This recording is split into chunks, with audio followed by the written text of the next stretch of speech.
जा सके, ना यहाँ पानी पीने की व्यवस्था थी, ना यहाँ पर कोई और व्यवस्था थी। ऐसे में खुद बीएमओ ये मान रहे हैं कि संक्रमण का खतरा बढ़ता है। इसके बाद भी मरीजों के साथ महिलाओं की जान से खिलवाड़ किया गया, उन्हें इसी परिसर में खुले में लिटा दिया जाता है, जो कि एक गंभीर लापरवाही है। अब हालांकि भले ही स्वास्थ्य विभाग जो है उन्होंने कारण बताओ नोटिस भी दिया है, पुराने जो बीएमओ थे जिनके समय ये नसबंदी हुई उन्हें हटा दिया गया है, लेकिन आप समझ सकते हैं कि एक सामुदायिक स्वास्थ्य केंद्र में जहां पर कि यहाँ कम आर्थिक रूप से कमजोर लोग नसबंदी कराने आते हैं, सरकार की योजना है उसी के तहत वो यहाँ पर ऑपरेशन कराने आते हैं, लेकिन उन्हें जमीन पर लिटा दिया जाता है। बेड नहीं होते हैं, बेड की व्यवस्था नहीं की जाती है। नियमों को ताक पर रखकर एक दिन में कुछ घंटों में 175 नसबंदी कर दी जाती है, जो कि मध्य प्रदेश स्वास्थ्य विभाग की बड़ी लापरवाही को उजागर करता है।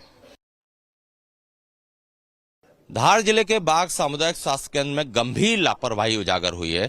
कुछ घंटों में 175 महिलाओं की नसबंदी करा दी जाती है। ये हॉस्पिटल है, सामुदायिक स्वास्थ्य केंद्र है, और यहाँ पर हम आपको दिखाते हैं कि किस तरह से 3 घंटे में 175 महिलाओं के ऑपरेशन तो करे, नसबंदी उनकी कर दी गई, और उसके बाद उन्हें कहां पर, ये वो स्पॉट है जहां पर महिलाओं को खुले में लिटा दिया गया। ये जो आप हॉस्पिटल के अंदर की जगह देख रहे हैं, ये जो परिसर है यहाँ पर ही खुले में जो महिलाएं हैं उन्हें लिटा दिया गया था। यहाँ पर आप देख सकते हैं गंदगी का भी अंबार है। यहाँ इसी गंदगी के बीच इतनी चिलचिलाती धूप में 13 तारीख को एक जो महिलाएं हैं जो नसबंदी कराने आई थी उनको इस तरह से यहाँ पर लिटा दिया जाता है। क्यों लिटाया जाता है? क्योंकि हॉस्पिटल में बेड की कैपेसिटी ही 30 की है, लेकिन नियमों को ताक पर रखकर 175 महिलाओं की नसबंदी कर दी जाती है। अब आप समझ सकते हैं कि ना यहाँ पर कोई टेंट लगाया जिससे कि धूप से उन्हें बचाया जा सके, ना यहाँ पानी पीने की व्यवस्था थी, ना यहाँ पर कोई और व्यवस्था थी। ऐसे में खुद बीएमओ ये मान रहे हैं कि संक्रमण का खतरा बढ़ता है। इसके बाद भी मरीजों के साथ महिलाओं की जान से खिलवाड़ किया गया,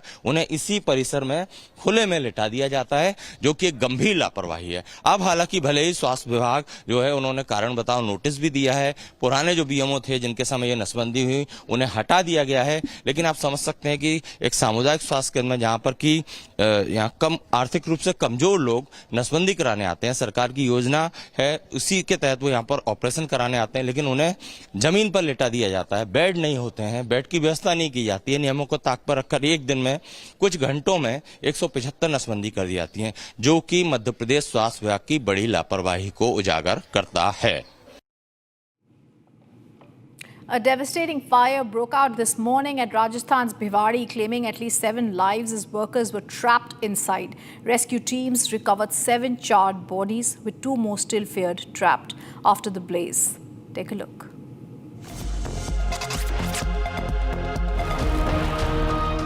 At least 7 workers were charred to death this morning after a massive fire erupted at a chemical factory in an industrial area in Rajasthan's Bhiwadi.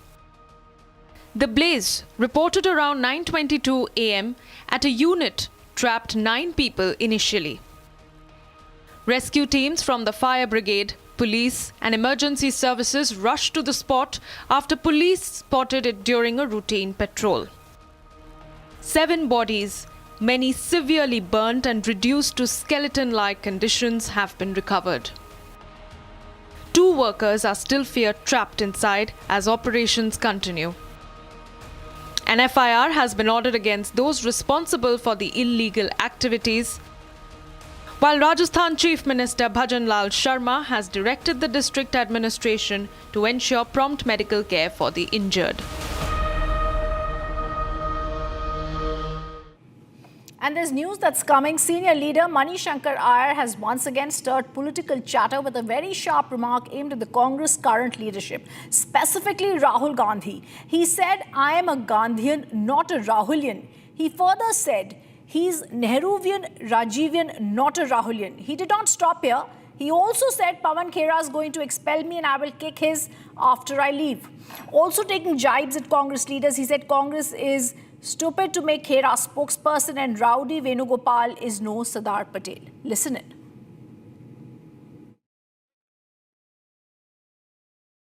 Can you imagine what is the condition of a party which raises a rowdy like K.C. Venugopal to the level of the Sardar Patel to Rahul Gandhi? That's all I need to say as an answer. Can you imagine what is the condition of a party which raises a rowdy like K.C. Venugopal to the level of the Sardar Patel to Rahul Gandhi. That's all I need to say as an answer.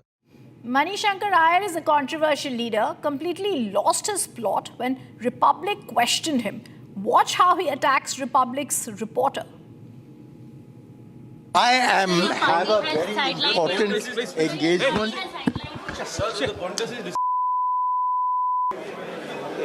Is a snake in the grass.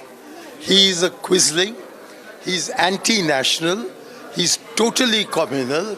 He is the Qaede TV, and he condemned me for calling Jinnah the Qaede Azam when Mahatma Gandhi called Jinnah the Qaede Azam from 1940 till the day he died. Thank you. But sir, I am here not for asking this question. I want to ask you. I am a journalist. Somebody who lives on the money of the Arnab Goswami. Sir, but There are many TV channels. And if you have the courage to put this out, then maybe I'll give you an interview. You are a total. Do you know that I'm talking to a lady? You can do your job, but what is your job? It is to earn your money from Arnab Goswami. I can't stop you. I have a very important engagement.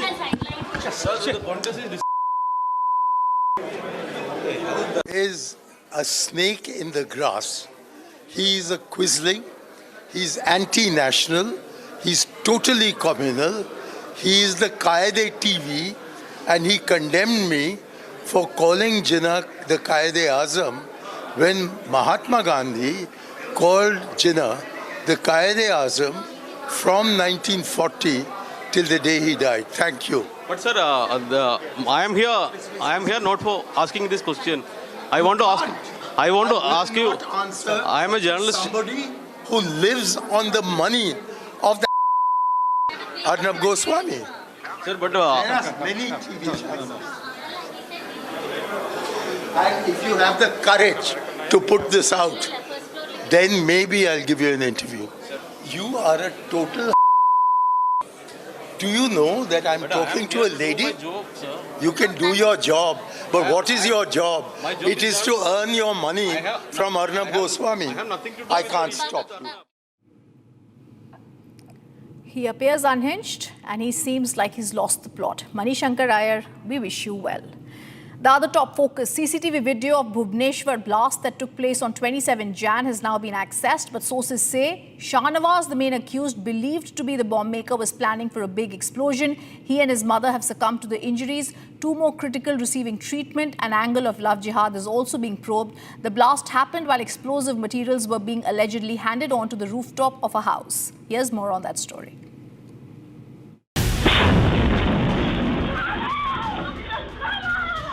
A powerful explosion had rocked the Sundarpada area in Odisha's Bhubaneswar on January 27, 2026. CCTV footage of the shocking incident has now been accessed. Footage shows burst of flames near the water tanks, right after a big explosion at the rooftop of a house. Distressing visuals show thick plumes of smoke, people rushing to save their lives. A loud bang caused residents to panic in the neighborhood. Reports suggest illegal explosive materials were being made at the rooftop. Two people, one, Shahnawaz Malik, and his mother died while receiving treatment at the hospital. Preliminary findings suggest Shahnawaz Malik, his associate Amia Malik, his mother and another accomplice were involved in manufacturing explosive devices at the house. Some IED material was also recovered from the spot. Police say Malik has a criminal background with previous cases registered against him. Security has now been tightened near the area. National Investigation Agency has now taken over the case to probe if there was a larger conspiracy.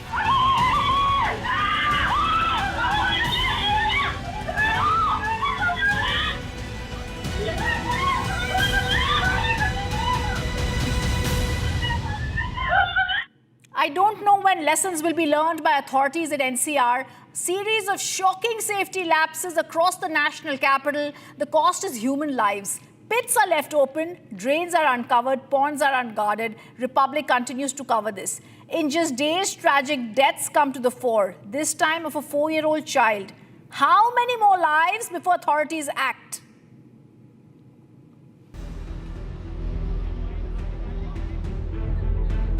Back-to-back negligence, back-to-back deaths, NCR's deadly safety failures exposed. A 4-year-old boy drowned in an open temple pond. This just 3 days after a chilling close call when a car rolled into an uncovered drain in Noida. 4-year-old Guddu from Sipani village come with his mother. While she was at the Havan, he fell into the open pond on temple premises. Family pulled him out and rushed to hospital. Doctors declared him dead on arrival.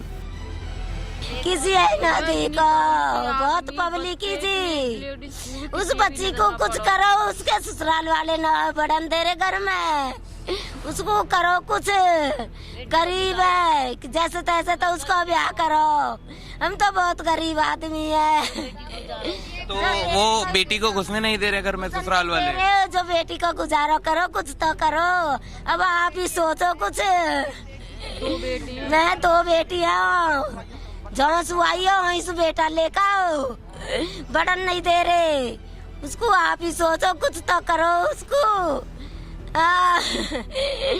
मेरे बेटा को गुजारो हो जा कुछ ऐसा तो करो पढ़ी लिखी भी नहीं है ऐसा तो करो जो ऐसा गुजारो हो जाए तो लड़की के लिए कुछ ऐसा करे ना थोड़ा घना पैसा देवे गवर्नमेंट करे कोई ऐसी पिल्सन बंद दे जाते वक्त टाइम कट जाए Locals said this was preventable. फरवरी को घटना घटी यहाँ पर एक बच्चे की मृत्यु हो गई। ग्रेटर नोएडा प्राधिकरण को बार बार अवगत कराने के बावजूद भी प्राधिकरण के अधिकारी नहीं जागे। बच्चे की यहाँ पर मृत्यु हो गई और बच्चे की उम्र 3 साल थी। इसी कारण बच्चा फिसल के तालाब में इसमें गिर गया। No, the authorities and the police officials have claimed that they have not received any complaint from the side of the parents, but this is not the land of the Noida authority. But the thing is, the locals are claiming that despite this, they have given a complaint 15 days back as a 15-year-old girl was also drowned.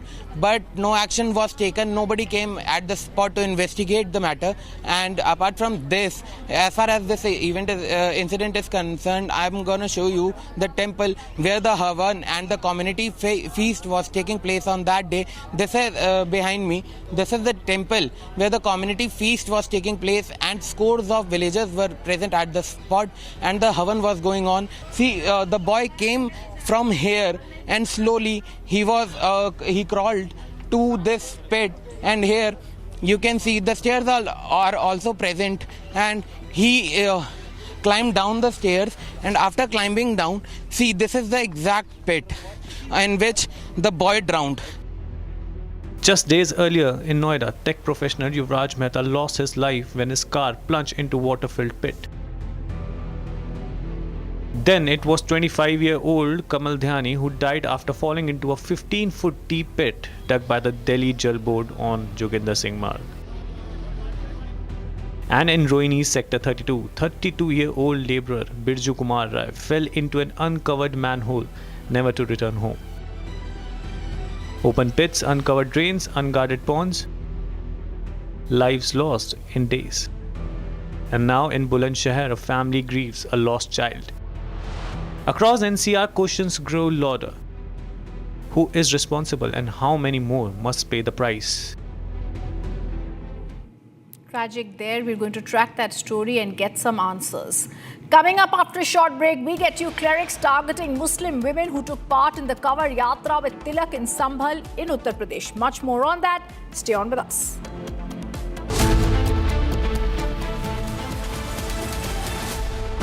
Pure सूजी pasta उबालो मिलाओ और खाओ 8 minute में तैयार क्या test है सबका राजा are pure masala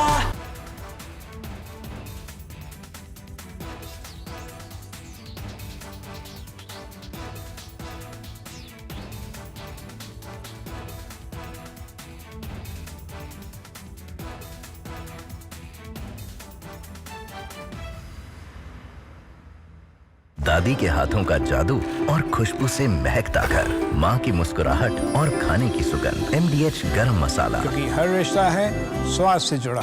Himanta Biswa Sarma, good evening. Good evening. And everyone across the country has watched your press conference yesterday. Yes.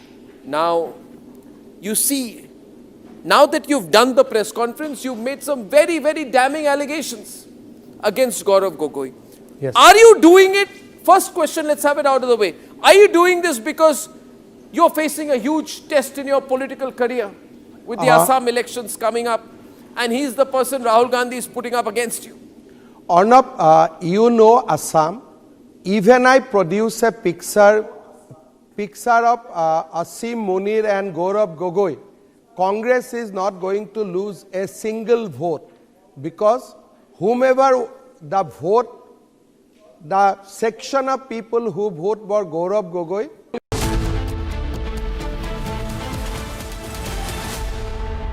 Pure सूजी पास्ता उबालो मिलाओ और खाओ 8 मिनट में तैयार। क्या टेस्ट है सबका राजा हार्डवेयर मसाला। केसरिया से मन जोगी हुआ रे, दिल झूमे देखो मतवारा हुआ रे। केसरिया से मन जोगी हुआ। हर पल मनाओ केसरी त्योहार। विमल, बोलो जुबान केसरी। आधे बाउल दही में 4 चम्मच MDH चटनी पुदीना मसाला डाला, स्टर करो, पुदीना चटनी तैयार। MDH चटनी पुदीना मसाला। MDH।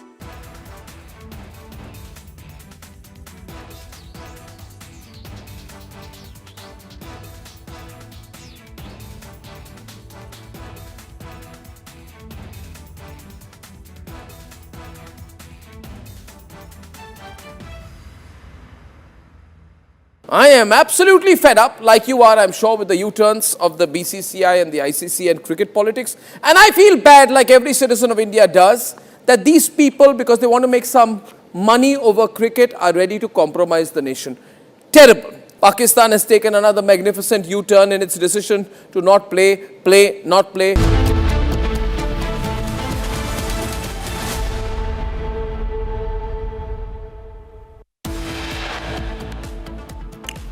180 sterilization surgeries conducted in a few hours. One sterilization in 2 minutes. Shocking state of medical healthcare in Madhya Pradesh.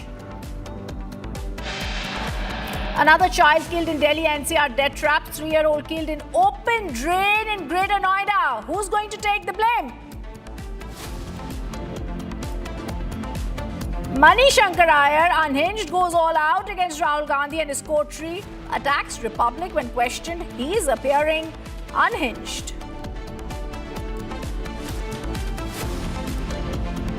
Clerics target Muslim women who took part in Kavar Yatra with Tilak in Sambhal, Uttar Pradesh.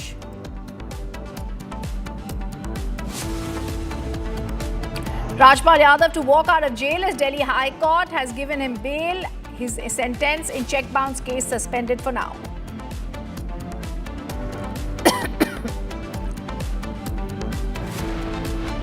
This carries a symbolic message that Congress has lost its last Hindu leader. And major churn in Assam Congress's top leader Bhupen Boraha quits and takes back resignation.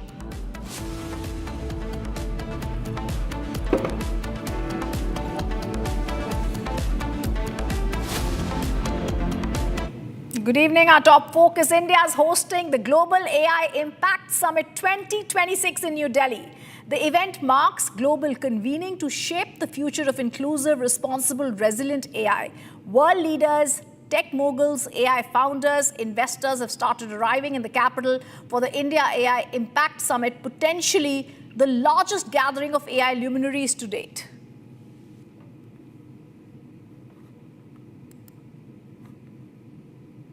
So, what is the vision that you come with to this? Yeah, warm welcome to all for Maharashtra Pavilion. Our vision is basically to build AI infrastructure for different areas like agriculture, education, and cyber security, and health, and all other areas. So we are here for almost 5 days, and we will build different applications across Maharashtra for helping common citizens. So, as you can see that this is again one of the main principles in which this entire AI Impact Summit is anchored in, which is also helping the layman, helping the people with the help of AI. Now sir, can you please, with the help of your team, show us around your pavilion and show us. Yes, Wiz, come.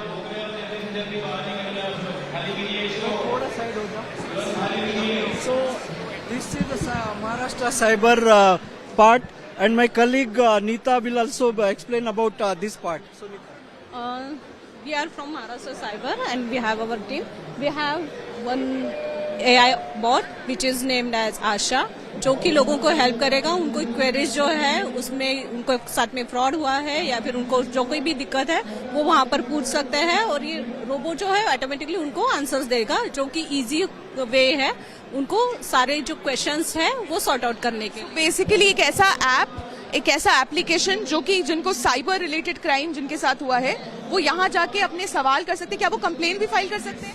वो complain file करने की procedure बता सकता है, जो कि उससे उनको आसानी हो जाए कंप्लेन दर्ज कराने। प्रोसेस बता सकता है। Okay, moving on to the next sir, what is this home department? He is a DCP Nagpur, and he will explain about this AI Nirikshak. Okay, we have with us DCP Nagpur explaining the home department, which is a AI Nirikshak part. Good evening. I am Lohit Matani, DCP Cyber Nagpur City. So we are implementing a project named as AI Nirikshak, which is a crowd management project based on artificial intelligence. So we are doing crowd management using AI, in which there are 4 use cases. First is detection of criminals, then crowd density detection of weapons, and detection of any suspicious activity. Which places will these be used? So in the past we have used in the assembly session, winter assembly session Nagpur City, and then in India-New Zealand cricket match we have used, and also in one major law and order bandobast like the Diksha Bhumi bandobast. What is the vision behind? So Mitra represents MahaGPT. MahaGPT is a AI-powered chatbot who developed to help the government officials as well as citizens to get the quickly reference answers. Which kind of answers are we talking about? So if we see here, is it like Google or is it something specific? No, it's for GRs, acts, rules, regulations and governmental data. Okay, thank you so much. We are coming on to the next one. Part. Okay, Joint Director Agriculture. Joint Director Agriculture speaking to us about the Department of Agriculture part of the Maharashtra Pavilion. This is a Mahavistar app based on the Vistar, Bharat Vistar of Department of Agriculture, Government of India. And this specializes in customized and hyper-local agriculture advisories to farmers, and it's very hyper-local because it's integrated with farm and farmer IDs developed through AgriStack projects of the Government of India. Marvel is a special purpose vehicle which was created in 2024. The agenda was to deploy AI solutions to the government departments.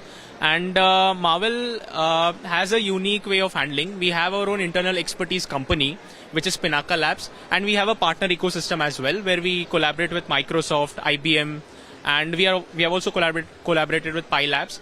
So all the companies, they come together and they identify what are the problems which exist in the departments. And once we receive the problems, we create solution documents, we provide them the solution, and further the solution is being deployed. So you can see there are a couple of projects that we have. One of them is Mahacrime OS, which is investigation co-pilot. The main agenda for this is to mainly automate the process of investigation. It was started by Microsoft, and recently it is in POC mode, and it will be again expanded.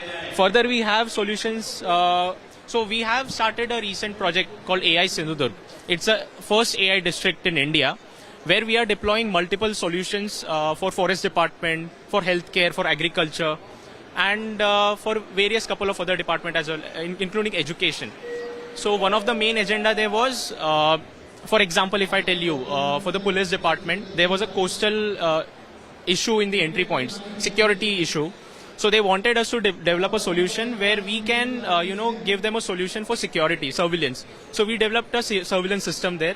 At the coastal entry points, all the CCTVs used to get us the feeds, and we do some analysis for any aggressive behavior identified, if any unidentified objects are identified there, or if people loitering around, they can be identified. An AI which serves different purposes here. Yes. So we are here at General Administrative Department, which is a VGTI part. Let us speak to them and understand what their idea is. Sure. So General Administrative Department has a lot of documents beneath them. So that includes government resolutions, circular, it also includes service books of the employees, it also includes various rule books or all India service rules, etc. So what the problem that government employees face is they have a lot of legal documents to face day in and day out of their work. So what we do over here is we onboard all of the legal documents, all of the documents that the government department has. We onboard that inside a chatbot. We fine tune them using that data set, and then we build a chatbot like this on top of it. So as here you can see anything related to any law they ask, we will be quoting the exact law in the like this. We will be quoting the exact law that is there in the government resolution. I understand, and that's a huge help. I understand, like being a lawyer, it's very difficult to find different. So it can be like a legal friend of yours, which will help the employees to identify the laws, the required laws, which will play a huge play in their entire paperwork. Currently in front of us, we have something called soybean analyzer. It is an AI-powered mobile application which helps the farmer to assess soybean quality through computer vision techniques. So basically what happens in the market as of now, the farmers, when before going to the field, they're not able to clearly get the quality of their produce, and when they go to the market, the quality assessment is very subjective by the buyers, so that leads the farmer not to get a fair price or a better price, right? In our case, the application which we have developed, it's an image-based computer vision model application which will help the farmer to know the approximate quality of the produce and also get an approximate price for their produce so that they can negotiate better, and which would reduce the exploitation of the farmers. So what it basically shows is our platform or accelerator to deploy AI at scale to all of these devices. There are devices like patient monitoring system, there are robotic sonography or the surgery, right? All of these devices can be manufactured and designed in a way that AI can come closer to the device. It can provide assistance to the person who is actually doing the job. So are we looking at then early detection of diseases? It is actually assistance to the person who is doing the job. That is one use case. So for example, let's say a sonographer. They take about 20-25 minutes to do the scanning, but AI on the background can help to detect the anomaly faster and provide the assistance to the person, right? And that way what happens is the sonographer is able to complete their job faster. They are able so less time and more accuracy. Less time, more accuracy, and more number of patients in a day, right? That is the idea. All right, and does it also help in surgeries going forward? It can. So use cases are all depending on how and which devices are getting deployed. So you see the prop here, which is about surgery. So that is also possible to be deployed in the similar fashion. The end use case and how it has to be deployed and all that depends on, of course, the end device manufacturer. We work with the device manufacturers as such. So we're not looking at replacing doctors here. We're looking at assisting them in a way that surgeries can be faster and more accurate. There are also cases where you may have remote regions, for example, the rural area where the doctors and the number of technicians are less. Yes. The ratio of doctor to patients is very skewed in those areas. In those cases, this helps in also doing a remote sonography, for example, or remote surgery. The experts can be online on call, and there can be local surgeon who is kind of always working in sync with the remote person, and the AI behind helps to complete the job. Now, former US President Barack Obama says he believes most Americans still believe in decency, courtesy, kindness. He finds a racist video posted by President Donald Trump last week to be deeply troubling. Obama made the comments during a podcast. Take a look at this report for more. The majority of the American people find this behavior deeply troubling. There's this sort of clown show that's happening in social media and on television. No, I didn't make a mistake. I mean, I look at a lot of thousands of things. President Donald Trump posted and then deleted a video that echoed false conspiracy theories about the 2020 election and included a racist caricature of former President Barack Obama and former First Lady Michelle Obama. The video received bipartisan backlash from both Democrats and prominent Republicans, including South Carolina Senator Tim Scott, who is black. Most racist thing I've seen out of this White House.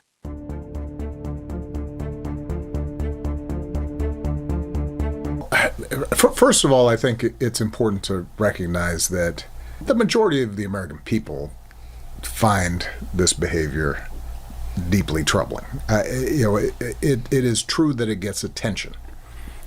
It's true that it's a distraction. But, as I'm traveling around the country, as you're traveling around the country, you meet people. They still believe in decency, courtesy, kindness. There's this sort of clown show that's happening in social media and on television.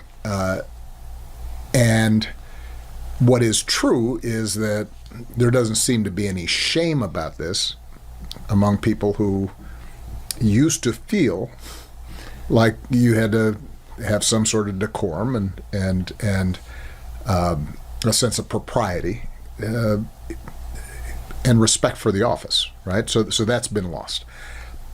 But the reason I point out that I don't think the majority of the American people approve of this is because ultimately the answer is going to come from the American people. And we just saw this in Minnesota, in Minneapolis.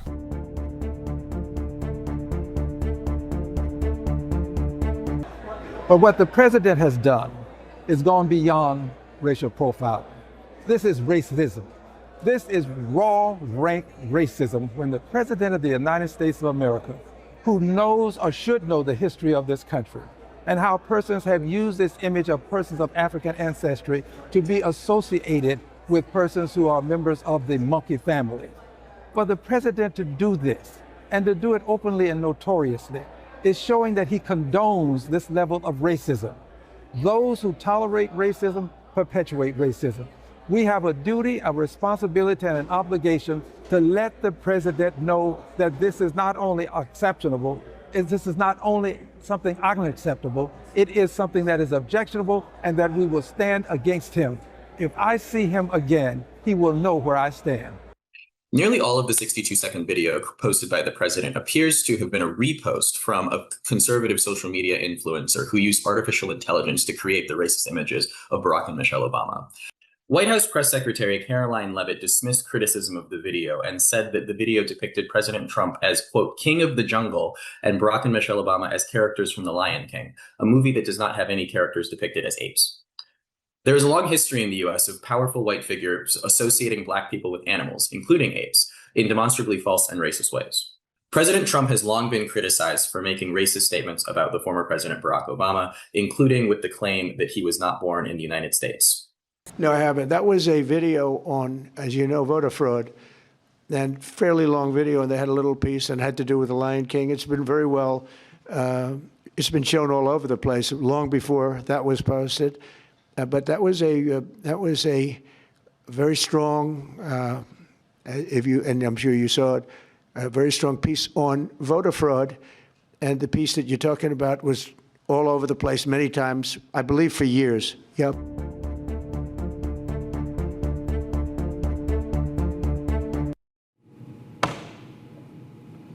Delhi police marked its 79th Raising Day, featuring a grand parade of marching contingents and specialized units. The event saw Home Minister Amit Shah as the chief guest. Take a look at this. Union Home Minister Amit Shah attended the Delhi Police's 79th Foundation Day event earlier today. The event saw participation from the best marching contingent, SWAT team, dog squad, band team, motorcycle riders and PCR units. Hailing the leadership of Prime Minister Modi, Shah recalled how the 3 new criminal laws paved the way for a new, swift model of justice in the country. मित्रों, आज जब मैं यहाँ आया हूँ तब मैं दिल्ली के माध्यम से देश की जनता को ये बताना चाहता हूँ कि विगत 11 साल में प्रधानमंत्री नरेंद्र मोदी जी के नेतृत्व में देश ने कई सारे मकाम हासिल किए हैं और इसमें आने वाले दिनों में जब देश में न्याय की बात होगी तब 3 नए आपराधिक कानून, हमारी नई न्याय संहिताएं, जिसका केंद्र न्याय नहीं दंड है, उसका जिक्र इतिहास जरूर करेगा। ये 3 आपराधिक नए कानून हमारे देश की जनता द्वारा चुनी गई संसद में पारित हुए। आने वाले 2 साल के बाद इस कानूनों का पूर्ण इम्प्लीमेंटेशन होने के बाद मैं देश की जनता को विश्वास दिलाना चाहता हूं कि देश भर में किसी भी कोने में जो एफआईआर होगी वो अपराधी को दंड देने का मतलब जो पीड़ित है उसको न्याय देने का काम सुप्रीम कोर्ट तक 3 साल में हम समाप्त करने की व्यवस्था कर देंगे।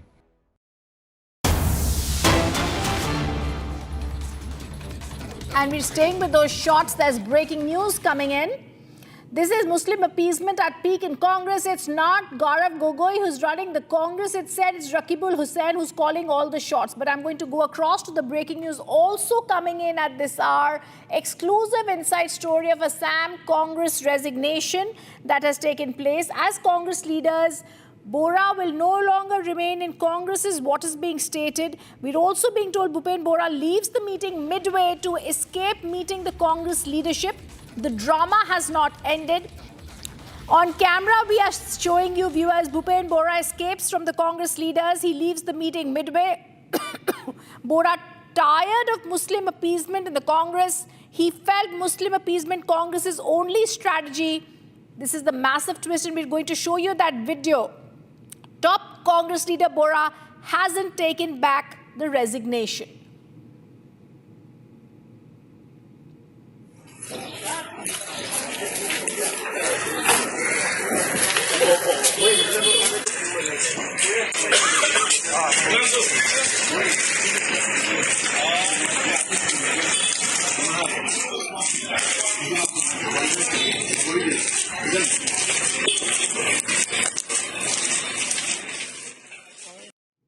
The Congress party in Assam faces a major internal crisis as the former state unit chief Bhupen Bora tendered his resignation, citing neglect by the party leadership.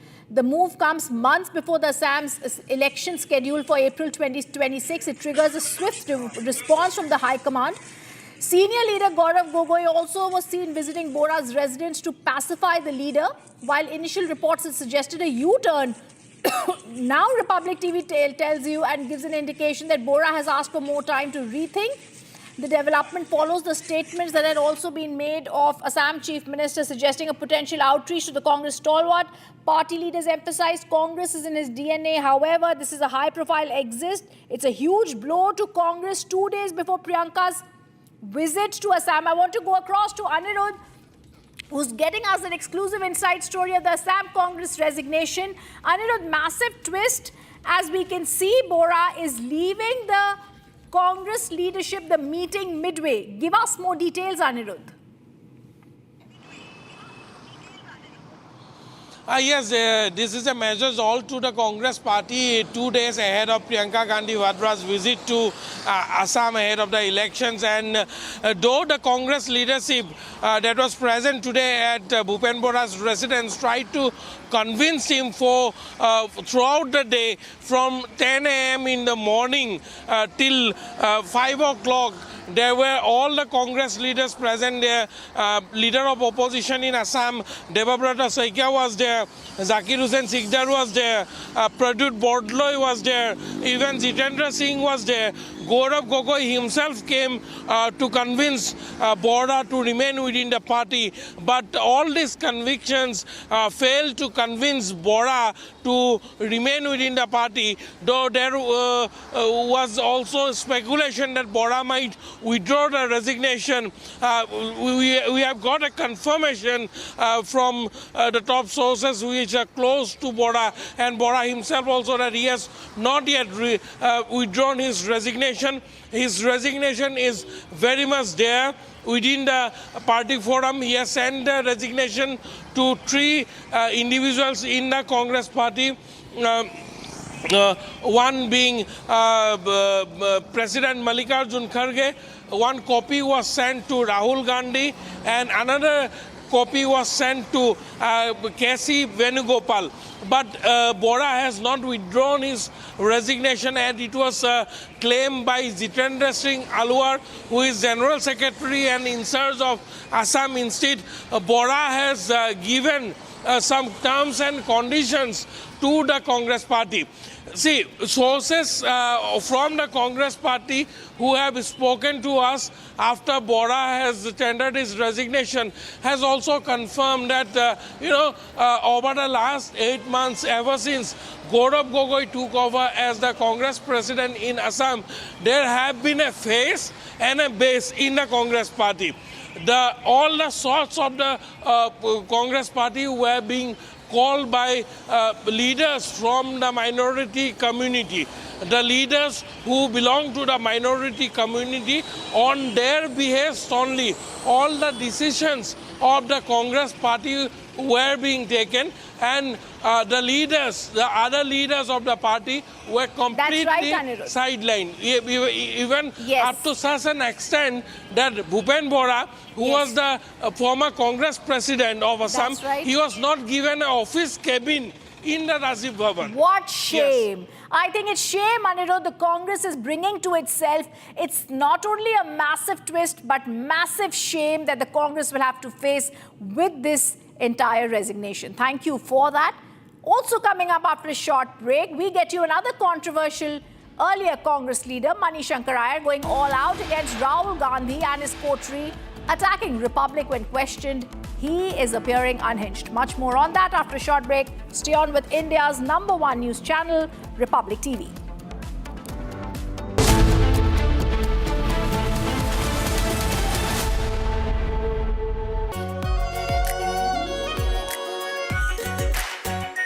Our pure Shahi Paneer Masala. Delicious, healthy, every day. अब छोलिया हो या लोबिया, सफेद चने या काले चने, सब कुछ मजेदार बने। Himanta Biswa Sarma, good evening. Good evening. And everyone across the country has watched your press conference yesterday. Yes. Now, you see, now that you've done the press conference, you've made some very, very damning allegations against Gaurav Gogoi. Yes. Are you doing it? First question, let's have it out of the way. Are you doing this because you're facing a huge test in your political career with the Assam elections coming up, and he's the person Rahul Gandhi is putting up against you? Arnab, you know Assam. Even I produce a picture of Asim Munir and Gaurav Gogoi. Congress is not going to lose a single vote, because whomever the vote, the section of people who vote for Gaurav Gogoi or Rahul Gandhi in Assam, in any case they will vote only Congress. From that press conference, neither I will gain one vote, neither I will lose one vote. But you have said some amazing things. Yes. You said that you think that Gaurav Gogoi visited Pakistan on an invitation from the ISI. You have said he has gone there for specific training, and some specific training was given to him in Pakistan. Arnab, these are national security allegations, yes, sir. Yes. Arnab, today Gaurav Gogoi did a press conference. I do not know whether you know it or no, do not know it. He has amplified my allegation. My allegation was that he got a visa for Lahore. Then next day when he arrived Lahore, Ministry of Interior Pakistan issued a letter that he can come to Karachi and Islamabad, but there was no visa for Rawalpindi. Today, in the press conference, he says that he went to Taxila, that is in Rawalpindi district, that is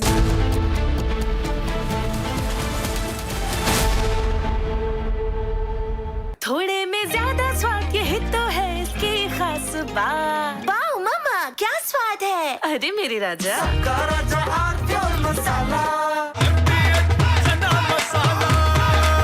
अब छोलिया हो या लोबिया, सफेद चने या काले चने, सब कुछ मजेदार बने।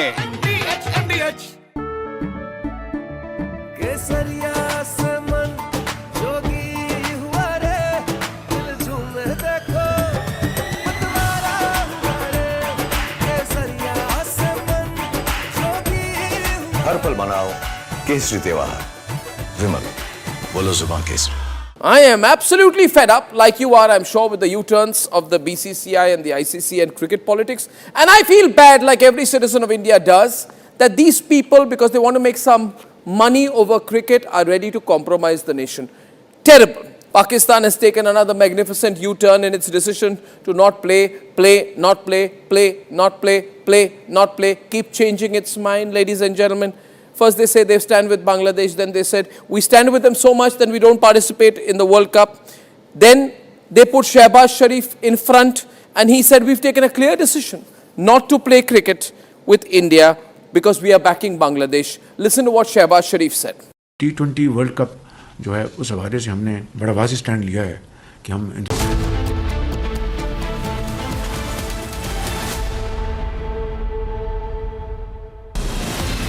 From Asia's largest news headquarters, setting the agenda for Bharat.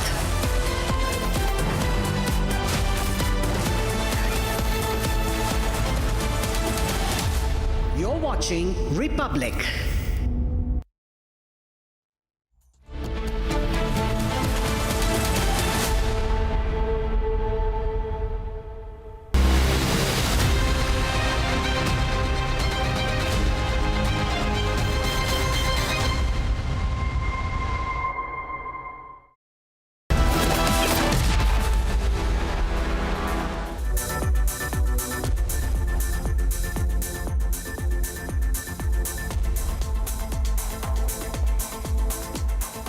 Good evening, viewers. This is the Monday edition of 6 Stories at 6 and I am Rakta Mishra with you. We start with another case of negligence that has come to light, viewers. This time it's from Greater Noida, where a toddler has fallen to an uncovered pit that was full of water, claimed the life of the innocent, and we'll tell you about it more from Ground Zero. Also on the show, we get you a disturbing footage that is making headlines. This is from Odisha. A suspected bomb-making facility on a rooftop is seen in the video that captures a blast pointing to a bigger conspiracy. And have you ever heard of a surgery happening in 2 minutes, viewers? Well, that's what happened in Madhya Pradesh's Dhar. 175 tribal women left to fend for themselves after a 2-minute sterilization surgery. Meanwhile, the Supreme Court has set itself 2 weeks, 7th of April to 22nd of April, to complete a hearing, a clutch of petitions relating to an earlier judgment that allowed women of all ages to enter Kerala's famous Sabrimala temple. And Assam Congress continues to firefight senior leader Bhupen Bora's resignation. Meanwhile, we get you the story of how Muslim clerics have allegedly issued a fatwa against a Muslim woman taking part in Kanwar Yatra. Burqa-clad woman worshipping Lord Shiv has not gone down well with the Muslim clerics. We'll get you all that and much more. Let's start with the top story that is coming in from the NCR. At a time when we, as a nation, ladies and gentlemen, talk about a Vikasit Bharat, the common man of the country is facing the hard realities, the harsh realities on ground. A series of shocking safety lapses across the national capital region have come to the fore. The cost is human life. Pits are left open, drains are uncovered, and the result is death. The cost is death. This time, it's a 3-year-old innocent who lost his life after drowning in a water-filled pit in Greater Noida. Residents of the area are raising questions on the inaction of the authorities. How many more lives before the authorities wake up and act, we ask? Here's more.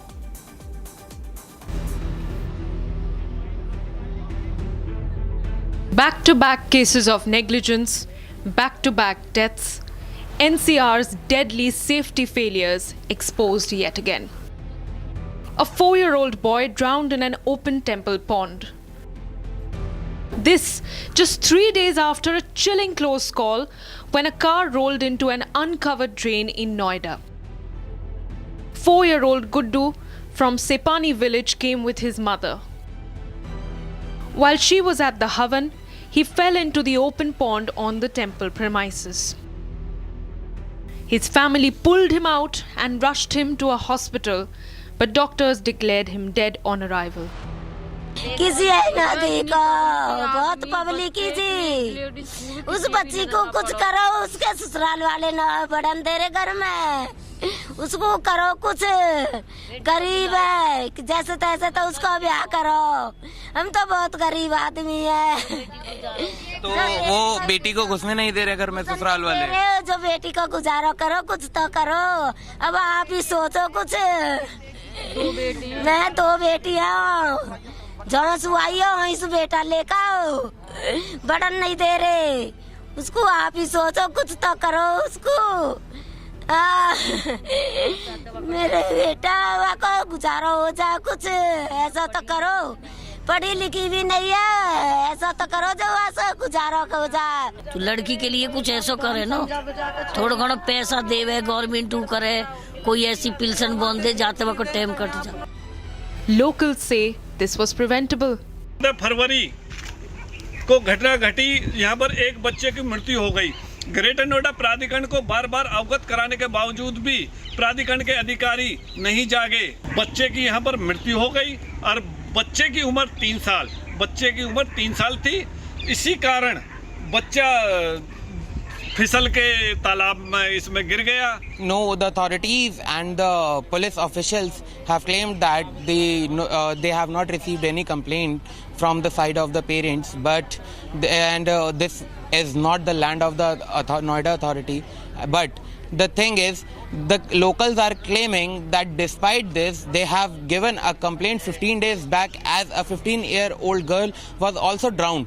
But no action was taken. Nobody came at the spot to investigate the matter. And apart from this, as far as this incident is concerned, I'm going to show you the temple where the Havan and the community feast was taking place on that day. This is behind me. This is the temple where the community feast was taking place and scores of villagers were present at the spot and the Havan was going on. See, the boy came from here and slowly he crawled to this pit, and here you can see the stairs are also present, and he climbed down the stairs, and after climbing down, see, this is the exact pit in which the boy drowned. Just days earlier in Noida, tech professional Yuvraj Mehta lost his life when his car plunged into a water-filled pit.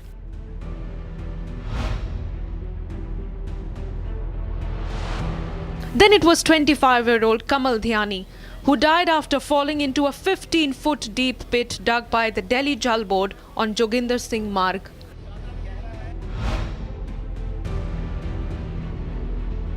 And in Rohini Sector 32, 32-year-old labourer Birju Kumar Rai fell into an uncovered manhole, never to return home. Open pits, uncovered drains, unguarded ponds. Lives lost in days. And now, in Bulandshahr, family grieves a lost child. Across the national capital region, questions grow louder. Who is responsible? And how many more must pay the price? And now, a CCTV video of a blast in Bhubaneswar that took place on the 27th of January has been accessed, and Shehnawaz, the main accused believed to be the bomb maker, and his mother have succumbed to the injuries after the blast. There are two more who are critical and receiving treatment. Initial probe suggests that there are IED traces that have been found. It took place in Azad Nagar area, and the blast happened while explosive materials were allegedly being handled on the rooftop of this house from where this footage has come forward from. This points to a bigger conspiracy, a deadly conspiracy that is now being uncovered. Here's more.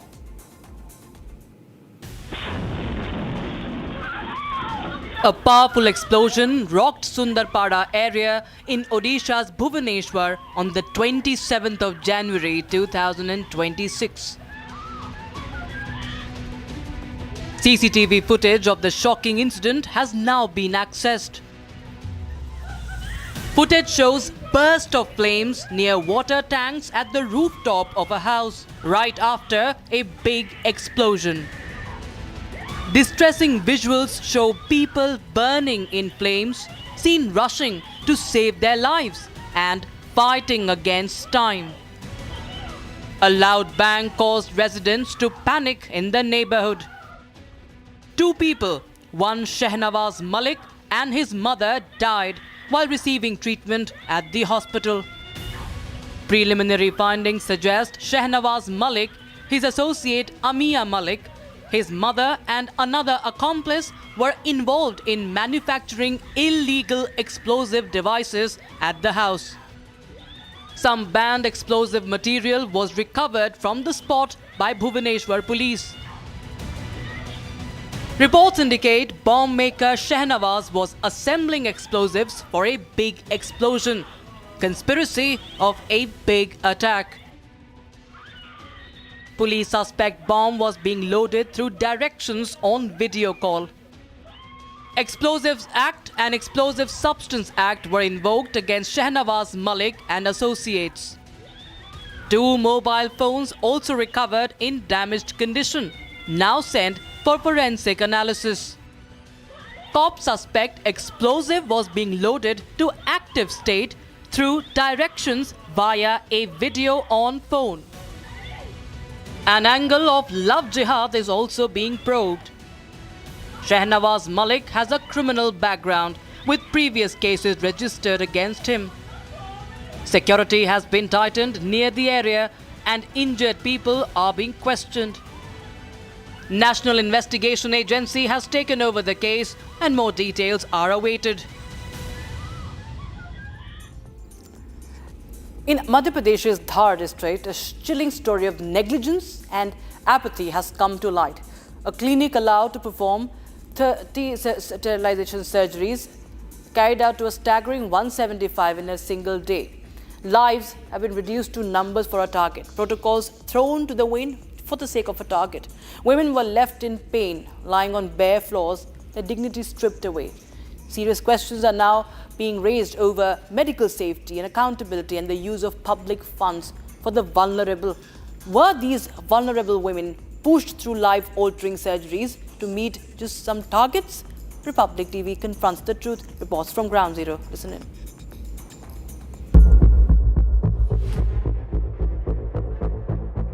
Republic's ground team is in Madhya Pradesh's Dhar, inside a clinic where a mass sterilization camp has triggered massive outrage. The numbers are staggering. 175 sterilization surgeries performed in a single day at a facility permitted to conduct only 30. The block medical officer concedes that infection could have occurred. He admits procedures 5 times the limit in one day. किस तारीख को ये नसबंदी करवाई गई थी? 13 फरवरी को। कितने लोगों की नसबंदी करवाई गई? 175 महिलाओं की। जी। अच्छा, और नियम क्या कहता है कितनी महिलाओं की एक दिन में नसबंदी की जाती है? केस मैक्सिमम करा सकते हैं। 30 केस मैक्सिमम करा सकते हैं। तो 175 क्यों करा दी गई, इसका कोई वजह क्लियर हो पाया? अब क्यों करा दे वो तो उस समय वाले बता पाएंगे। Documents reveal funds were received under the sterilization scheme, and now questions are being raised. नियम को ताक पर रखकर ये नसबंदियां क्यों की गई, इसकी कई वजह हो सकती हैं। उसकी जांच स्वास्थ्य विभाग कर रहा है, लेकिन हम आपको एक चार्ट दिखाते हैं। इस सामुदायिक स्वास्थ्य केंद्र के बाहर आप इस चार्ट को देखिए। परिवार नियोजन के लिए प्रोत्साहित करने का ये पूरा एक चार्ट है, जिसमें बताया गया कि अगर पुरुष व्यक्ति नसबंदी कराता है तो हितग्राही को 3000 रुपये मिलेंगे, मतलब जो नसबंदी कराता है उसे 3000 मिलेंगे, और प्रेरक को 400 रुपये मिलेंगे, मतलब पुरुष को नसबंदी के लिए प्रेरित करने वाले को 400 रुपये मिलेंगे। महिला नसबंदी अगर कराती है तो उस हितग्राही को 2000 रुपये सरकार की तरफ से दिए जाएंगे, और इस महिला को प्रेरित करने वाले के लिए 300 रुपये रखा गया है। Inside this hospital, खुले में जो महिलाएं हैं उन्हें लिटा दिया गया था। यहाँ पर आप देख सकते हैं गंदगी का भी अंबार है। यहाँ इसी गंदगी के बीच इतनी चिलचिलाती धूप में 13 तारीख को एक जो महिलाएं हैं जो नसबंदी कराने आई थी उनको इस तरह से यहाँ पर लिटा दिया जाता है। क्यों लिटाया जाता है? क्योंकि हॉस्पिटल में बेड की कैपेसिटी ही 30 की है। सुनीता जी, आपकी नसबंदी यहाँ बाग सामुदायिक स्वास्थ्य केंद्र में हुई है? बाग से हुई। बाग में ही हुई है ना? कब हुई थी? शुक्रवार को। अच्छा, कितनी महिलाओं की नसबंदी हुई उस दिन? इतने होगी 100 कितने होगा कितने होगी 175 की हुई। इतने होगी मैं ध्यान नहीं रहा कितने आपको कितने का अंदाजा था? मैं इतने होगा 100 इतना होगा। Fear, pain, and anger looms. A life-altering surgery over before it even sank in. आपकी नसबंदी कहाँ पर हुई? सामुदायिक स्वास्थ्य केंद्र। जी सर। किस तारीख को हुई? 13 तारीख को। कितनी महिलाओं की नसबंदी एक साथ हुई वहाँ पर? वो नहीं मालूम था सर। देखा तो होगा अपने आंखों से बहुत, क्योंकि बहुत थी। कितनी देर में आपकी नसबंदी कर दी? थोड़ी सी देर में हो गई। 2 मिनट में कर दी? कितना समय लगा आपकी नसबंदी करने में डॉक्टर को? ये 5 मिनट लगा, फिर वहाँ से निकाल के रूम में लुटा दिया। आपको क्या जमीन पे लिटाया था? हाँ, जमीन पे गद्दे बिछा के। और वहाँ तो धूप भी आ रही थी, कोई टेंट नहीं लगाया, धूप से बचने की व्यवस्था नहीं थी, जमीन पे फर्श पे लिटा दिया? हाँ, जमीन में ही लिटा दिया था। कितने देर तक आप जमीन में रहे वहाँ पर? वहाँ पे ज्यादा देर नहीं रुके, मेरे पापा ले आए थे इको भाड़ा करके। The mass sterilization drive in Dhar is now under intense public scrutiny. Were these women treated as patients or reduced to mere numbers in a target-driven system? The Supreme Court has reopened the long-standing Sabrimala review case, which has long divided opinions on gender-based devotion and rules at the Kerala Hill Shrine. Now, from the 7th of April this year, a 9-judge constitution bench will begin hearing the matter, with proceedings expected to conclude by the 22nd of April, in a matter of 2 weeks. The centre has backed the review petitions and opposes unrestricted entry of women into the temple. Here's what happened in the court today and what to expect next. The Supreme Court of India has reopened Sabrimala review case that has divided devotion based on gender. From April 7th, a 9-judge constitution bench will hear the Sabrimala review. The hearing is proposed to be concluded on April 22nd. Decision of the Supreme Court to consider the petitions filed by the parties that oppose the entry of all aged women to Sabrimala, and the people who are in support of the entry has created a political issue in Kerala. Like we have only in Kerala, there are only less than 2 months remaining for the assembly elections, most probably in the second week of April. The matter dates back to a September 2018 Supreme Court verdict, which allowed women of all ages to enter Sabrimala, overturning a long-standing practice that barred women of menstruating age from the temple. In November 2019, the Supreme Court delivered its judgment on these review petitions without settling the issue.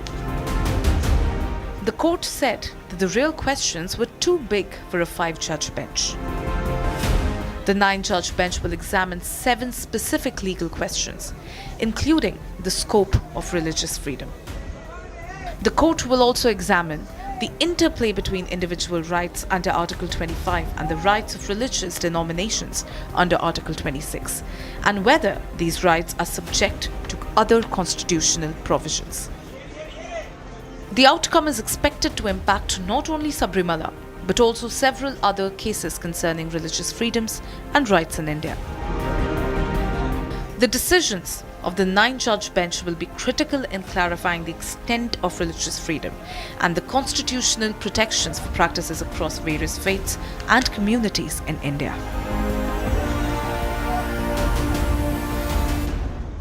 Now, in a dramatic political twist ahead of the Assam Assembly elections, senior Congress leader, the former chief of the Congress Assam Unit Congress Committee chief in Assam, Bhupen Kumar Bora, resigned from the party. Now, the resignation has not yet been accepted by the AICC. Congress General Secretary in charge of Assam, Jitendra Singh, says that the High Command is in touch and that Rahul Gandhi personally spoke to Bora for some 15 minutes. But Bora maintains he has not withdrawn his resignation. Republic TV will get you the inside details.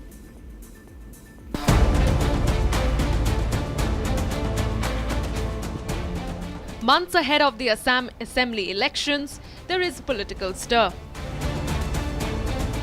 Former State Congress Chief Bhupen Kumar Bora sent in his resignation earlier today to Congress President Mallikarjun Kharge just months before the crucial assembly polls.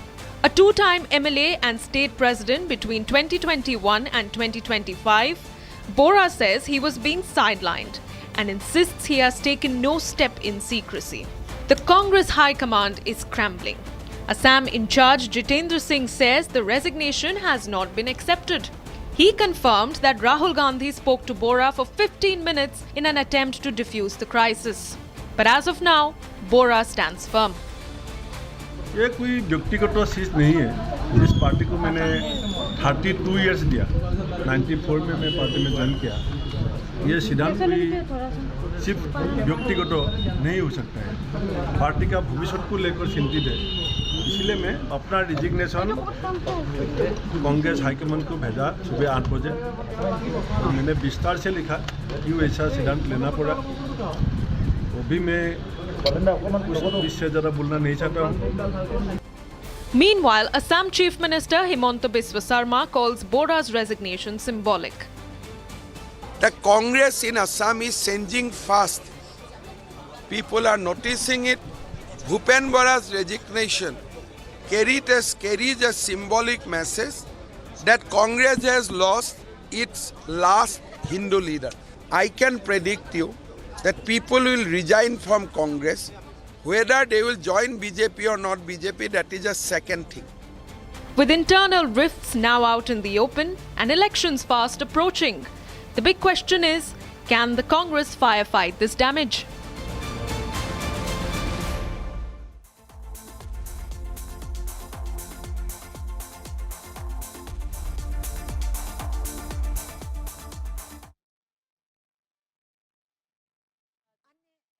In Bharat Mandapam, this is the visual coming in from the national capital, the Bharat Mandapam in Delhi, where the AI Impact Summit has kick-started today, and the Prime Minister is right now attending the summit, inaugurating AI Impact Expo in New Delhi. Visuals coming in from Bharat Mandapam, Prime Minister Narendra Modi inaugurating the AI Impact Expo. And you can see visuals, the Prime Minister visiting and inaugurating the India AI Expo. And this is at the Bharat Mandapam, India's largest AI technology exhibition. And the Prime Minister has just inaugurated the AI Impact Summit, AI Impact Expo. And the Prime Minister is right now being explained about the different AI models, and the Prime Minister is right now on your screens. 2026 का उद्घाटन कर चुके हैं प्रधानमंत्री, और उसके बाद expo में जो विभिन्न पेविलियन वहां पर लगे हुए हैं, उन पेविलियंस को प्रधानमंत्री वहां पर देख रहे हैं, प्रधानमंत्री उनका अवलोकन कर रहे हैं।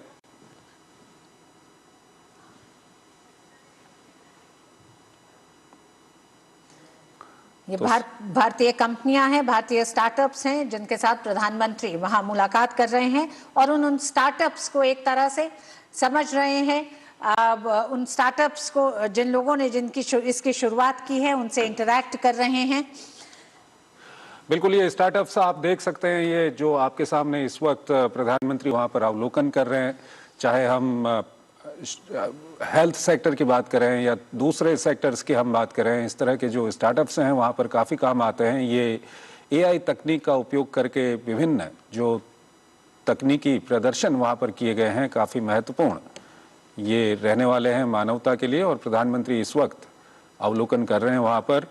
13 देशों के पवेलियन यहाँ पर लगाए गए हैं और 600 स्टार्टअप्स यहाँ पर मौजूद हैं। तो अपने आप में एक ऐसा मंच है जहाँ पर पूरी दुनिया का जो एआई के क्षेत्र में काम करने वाले लोग हैं, एआई के क्षेत्र में काम करने वाले स्टार्टअप्स हैं, दूसरी कंपनियां हैं, वो यहाँ पर मौजूद हैं। तो ये दृश्य हम आपको दिखा रहे हैं, प्रधानमंत्री वहाँ पर अवलोकन करते हुए विभिन्न जो वहाँ पर पवेलियन लगाए गए हैं उनका अवलोकन करते हुए। नीरज सिंह हमारे संवाददाता हमारे साथ जुड़ चुके हैं। नीरज, प्रधानमंत्री वहां पर हम दर्शकों को दिखा रहे हैं दृश्य, प्रधानमंत्री विभिन्न जो वहां पर पेविलियन है उनका अवलोकन कर रहे हैं। Neeraj,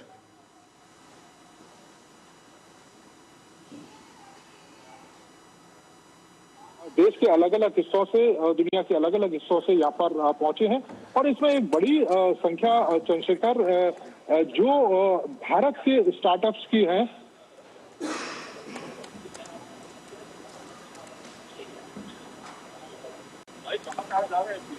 That are happening right now, as you can see across the pavilions, and the expo with the national being a national demonstration itself of AI in action, and this is spread across 10 arenas covering more than 70,000 square meters. The Prime Minister visiting all the pavilions there, and he's explained about these different AI models. You can see the Prime Minister visiting different sections there. And the expo is going to feature 13 country pavilions showcasing international collaboration in the AI ecosystem. And he's right now visiting the one from India in focus, and the impact of AI, studying the impact of these AI models in from AI, based on AI. And जो medical जो student है उसके माध्यम से कि कौन सी बीमारी है और उस बीमारी के बाद उस व्यक्ति का जो इलाज है वो दूसरे या बढ़िया अस्पताल में किया जा सकता है, उसका समय भी बचेगा और इसके साथ साथ जो बीमारी है। All right, Niranjan is joining us on the broadcast from Niranjan. Well, the Prime Minister inaugurates the expo, the AI Impact Expo. If you could just shed some light on the significance of this. Well, this is being billed as one of the world's largest, AI exhibitions, the big AI events, worldwide by the sheer scale of it. We know that artificial intelligence stands at the threshold of, basically changing everything, how we function, pushing the boundaries of how we work, what we can achieve, human optimization. So as AI opens up unprecedented opportunities for advancement, this particular event, the AI Impact Summit, is a global event, and India is trying to take the lead in the field of AI. We have one of the largest industries that, of course, outside of the fundamental models in the use of AI, in the development of AI software, we are taking the lead, and that is why this is extremely critical. And the Prime Minister is paying attention and a lot of emphasis on the AI evolving models, and this particular summit at the Bharat Mandapam will be held over the next few days, and just the sheer scale of it. This is the Prime Minister who is here, and the Prime Minister was earlier, in the different AI summits that have been held worldwide. The Prime Minister has been a constant at each of these summits. For example, you had the UK AI Safety Summit, you have the AI Seoul Summit, France AI Action Summit, Global AI Summit on Africa. So in that sense, this is a high impact event, and there are different sessions. There are key participants also who will be taking part in the AI Impact Summit. Some of the key speakers, of course, you have foreign leaders, world leaders, of course, who are a part of it. Emmanuel Macron, one of them, and top names from across the world, from companies that deal with AI, companies that develop AI, interface, and that is why this becomes extremely over the next 4 days till the 20th of February. Starts today, but the action mostly begins tomorrow, and will continue all the way till Friday. And we are seeing critical sessions that start tomorrow, and we'll have many speakers. In fact, this morning we had the first session to kick it off, but tomorrow we're expecting more high-impact keynote addresses, focus-based panel discussions, expert roundtables, and we are hearing that some of the top leaders, the global leaders, will be present there, along with the industry giants will also be speaking tomorrow, which is the 17th of February. And on Wednesday, you will have a research symposium convening academics, researchers, think tanks to showcase cutting-edge AI research and emerging AI methodologies. And the Prime Minister is there. He's going from booth to booth. These are pictures of the Prime Minister, at the AI Summit at the Bharat Mandapam. I think Abhishek is also there joining us live. Maybe he can take us through the details of what we are seeing here. Yeah, Niranjan, so Prime Minister is being taken around the expo, which has been inaugurated. And in fact, I wanted to come to you on this. Just a while back, we saw Prime Minister at the Sarvam AI stall. And remember Sarvam AI, the collaboration that they had with Republic TV and the live broadcast of Finance Minister Nirmala Sitharaman's budget. And that was something which was really appreciated by the audiences and those watching alike about how India is making these cutting-edge advances in a very India way with the kind of translation, real-time translation of Finance Minister's speech that was done during the budget. Well, absolutely. And Sarvam AI, of course, one of the many companies that are here, Abhishek, and we have been told that 35,000 plus participants will be here. Of the different stalls that you're seeing there, all the key stakeholders in the industry, IT industry, in the AI industry are here. And we've been trying to speak to some of them there. And the Prime Minister was speaking to Sarvam. We saw, Pratyush of Sarvam also there. And Sarvam is one of the leading companies, by the way, which has just signed big, multi-million-dollar deals with states like Odisha, etc. So in that sense, I mean, they just signed an MOU for 2.3 billion sovereign AI hub. So that's how big AI is being built, and that is the potential. And that is why this becomes extremely critical. You have some of the world's largest companies also on attending this particular AI Action Summit. You have TCS. I'm just going to all the companies, Abhishek, as I see the list here. Tata Consultancy, you have Accenture, KPMG, you have Meta, you have IBM, you have Zoom, you have Lightspeed, Salesforce, Mistral, Rubrik, Microsoft, Ericsson, the World Economic Forum also represented here at the AI Impact Summit. And you have a lot of global AI, developers and companies that are joining in, including, Google. You have Amazon, you have Anthropic. Very interesting how Anthropic has changed the game. And the Anthropic CEO, Dario Amodei, is also going to be there at the AI Impact Summit.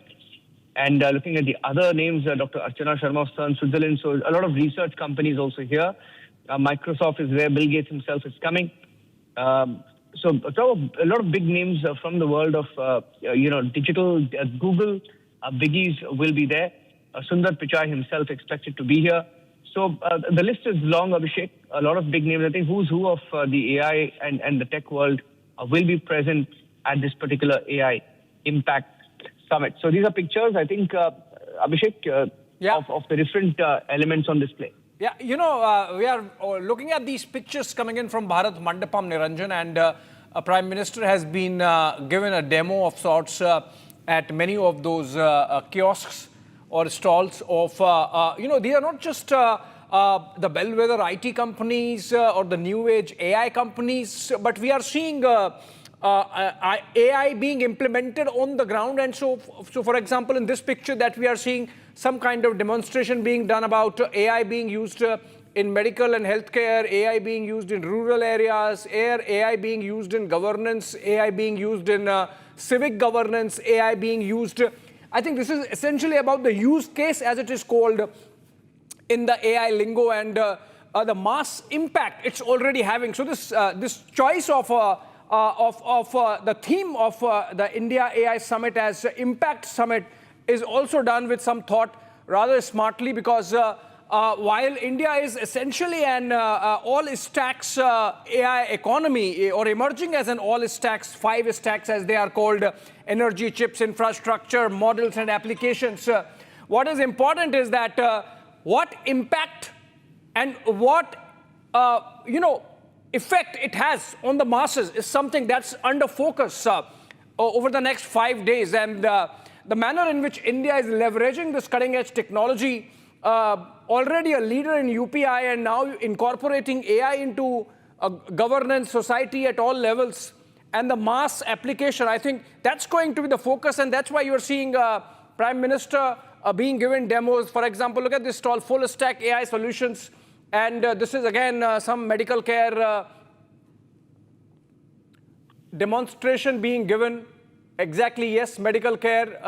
This seems like an AI company which is evolving its or using AI technology for upgrade of medical and healthcare services. Similarly, we saw earlier in the case of another stall the Prime Minister was visiting, that seemed like a company which is using AI for rural healthcare. And then, of course, these other big established players leveraging AI, and the Prime Minister getting a demo of that. This is essentially Prime Minister inaugurating the AI Expo, Niranjan, and being given a show around as to what all is on display, what all people can get to understand, and you know, get an idea of the scale of AI seeping into the society already. I mean, sometimes we think that this is an academic discussion, dinner table discussion, but no, it's already there on the ground. We are already impacted. We are already using benefits of AI, and we are there. We are there where AI is already incorporated in much of our lives. Well, absolutely. You know, you look at some of the working groups that have been formed here. I mean, the reason why perhaps the government is also trying to bill it as a different sort of an event. You know, there are, according to the AI Impact Summit organizers, and you know, there is an overview of the 3 foundational pillars. The deliberations of the AI Impact Summit is also being organized by working groups around 7 interconnected themes. Now, they're calling it 7 interconnected themes or chakras. And these working groups are, you know, each of them working on a respective theme. You spoke about what each one of them brings to the table here, seeking international collaboration to navigate, you know, different principles. People, planet, progress, that's what they believe, to interconnect all of them into concrete areas of action.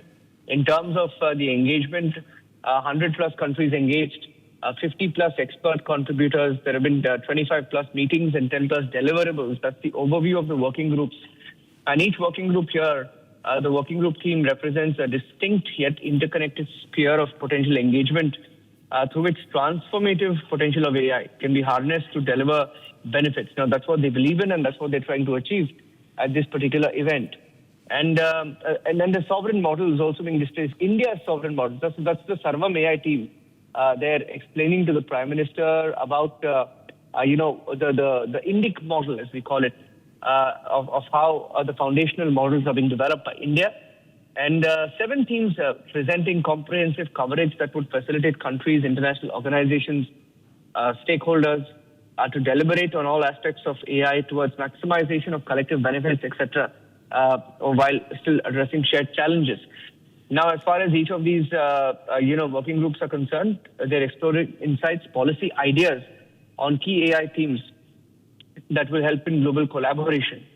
Now, they're essentially trying to bring together governments, international groups, companies, experts to identify challenges and promote best practices and other outcomes. The deliberations of these working groups is also being fed into the final leaders' declaration so as to ensure that a comprehensive agenda on AI, a role in advancing inclusive, responsible, sustainable development is done, leaving no one behind. Yeah. So this is what they're talking about, Abhishek. Human capital, inclusion for social empowerment, safe, trusted AI, resilience, innovation, efficiency, science, democratizing AI resources, AI for economic development and social good. The 7, you know, broad working groups of the AI summit. Yeah, Niranjan, you know, Prime Minister, it seems, is at a gaming stall where you can see the use of AI in leverage of AI in playing chess. And we have seen similar other demos where AI is being used for gaming, apart from you know, high tech. So, for example, in this case, we are seeing use of AI in robotics. So, clubbing of AI and robotics leads us to the next level of science and technology seeping into our lives, and perhaps robotics could be the next sunrise industry. Immediately after AI and club together, they provide a civilizational turning point insofar as humanity is concerned, and we are seeing some of the glimpse of that in the pictures here. Typically what happens is these summits become more like a jargon-filled principles and policy platforms, but in this case, with this expo and the kind of demos that are happening, This is essentially for the masses to see, feel for themselves what impact AI is having already in their lives. So in many ways, this is about connecting high tech with the hoi polloi, so to say. And that's why we've seen the pictures of the kind of rush that we have seen happening towards Bharat Mandapam, with the people coming and wanting to know how they are impacted, what are their takeaways, what they can learn, what they can incorporate in their lives of AI, and how they can improve with various aspects of their work and personal life by the use of AI tools.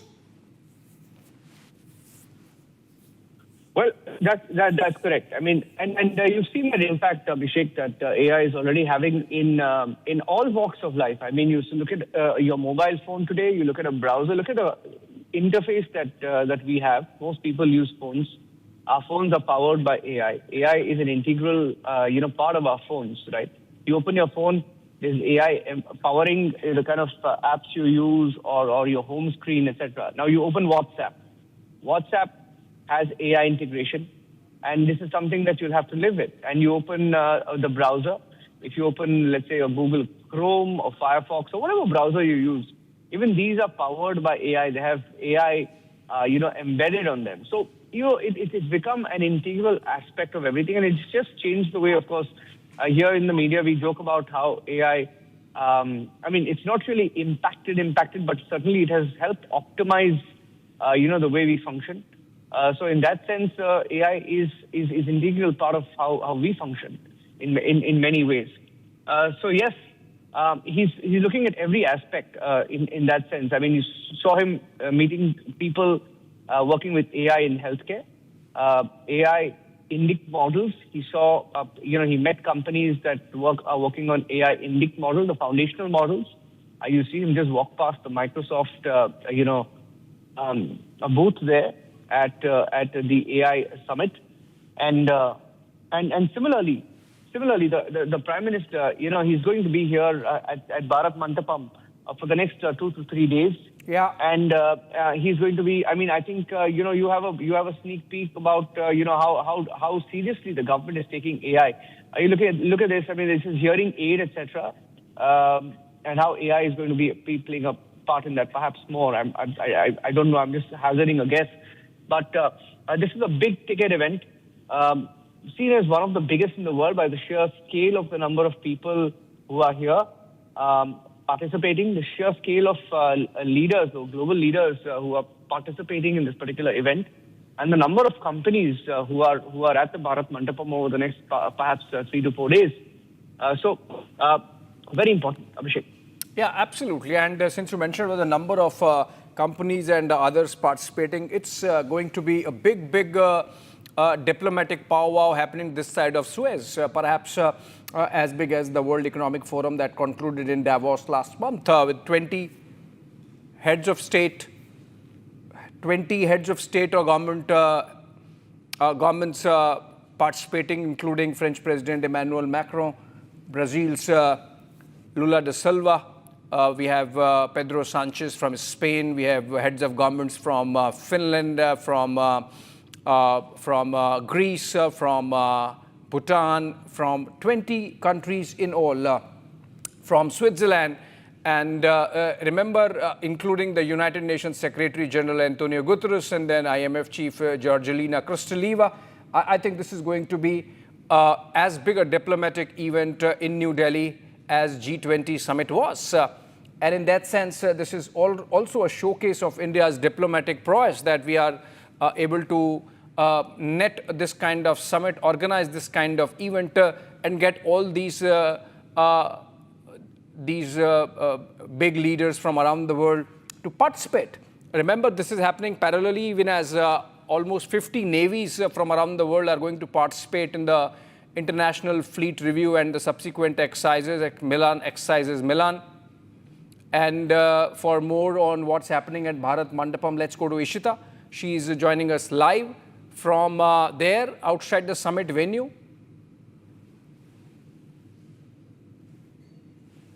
Okay, Ishita is actually in the newsroom, but let's go to Ishita for more on this. Ishita, you were there at Bharat Mandapam in the morning, and you have taken a feel of what's really on display, what people can expect from this AI summit over the next 5 days? Agricultural to education. Ishita, if you got me, I'm asking, you were there at the Bharat Mandapam summit venue through the day. What are your takeaways? What can people expect over the next 5 days?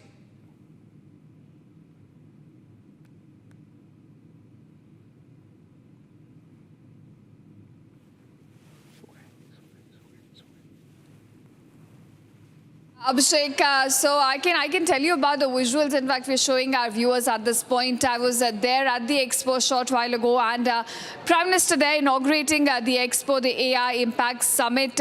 It basically has a lot of exhibits put up by several governments, several departments of the government, and also by global organizations such as United Population Fund. You also have World Food Programme, and you know there are several sectors along which these exhibits have been put up. You have about 13 pavilions by different countries. Over 45 ministerial delegations have come out and put up their exhibits all across the sectors of defense, agriculture, and also education. Basically, how AI can transform all of these sectors in the coming few years. We also took a, I was there, I was visiting a few exhibits, and I was able to talk to a few people as well there, and they told me how their products are basically can be used to enhance agriculture. For example, there was a very simple product that they showed me how it can help in conducting surgeries, basically AI in healthcare sector. So there were different exhibits put up, and I feel that with this AI summit that we're looking at, India's AI moment has certainly arrived in New Delhi, hosting a first global summit on AI of this scale from the developing world, from the global south. And here we see the teen sutradhars, the three principles that are guiding the discussions, and also the exhibits there at the expo is people, planet and progress. How AI can be used to ensure that human interests are put at the center, that the AI transformation is aligned with the environmental concerns, and also the fact that the progress that comes along with AI is equitable. The Asia, when you talk about Latin America, Asia, Africa, these countries are not left behind, and we're not staring at an AI divide. So, this sort of expo and the summit as well sort of shows that how AI can be used to leverage by these developing countries to leapfrog, to jump and go beyond their traditional stages of growth. We have seen, a lot of countries being lagging behind, in fact, but AI here can become that tool, can become that equalizer for the developing world, and specifically for India as well, which is a voice for Global South, represents the voice of Global South at the summit. So this is what we're looking at with this summit, and with Prime Minister Modi, in fact, inaugurating at this expo. Right, absolutely. Ishita, thank you for that lowdown. In fact, we are continuing with these pictures coming in from Bharat Mandapam. Prime Minister being given a go around at the expo of the Global AI Impact Summit. We are right back after a short break. थोड़े में ज्यादा स्वाद यही तो है इसकी खास बात। वाओ मामा, क्या स्वाद है? अरे मेरे राजा, सबका राजा आर्थिक मसाला। अब छोलिया हो या लोबिया, सफेद चने या काले चने, सब कुछ मजेदार बने।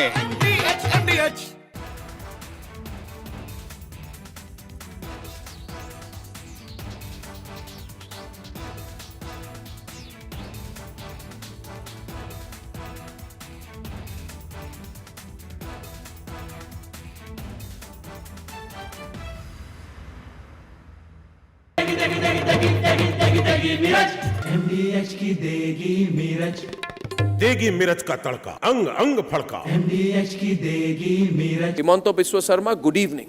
Good evening. And everyone across the countries watched your press conference yesterday. Yes.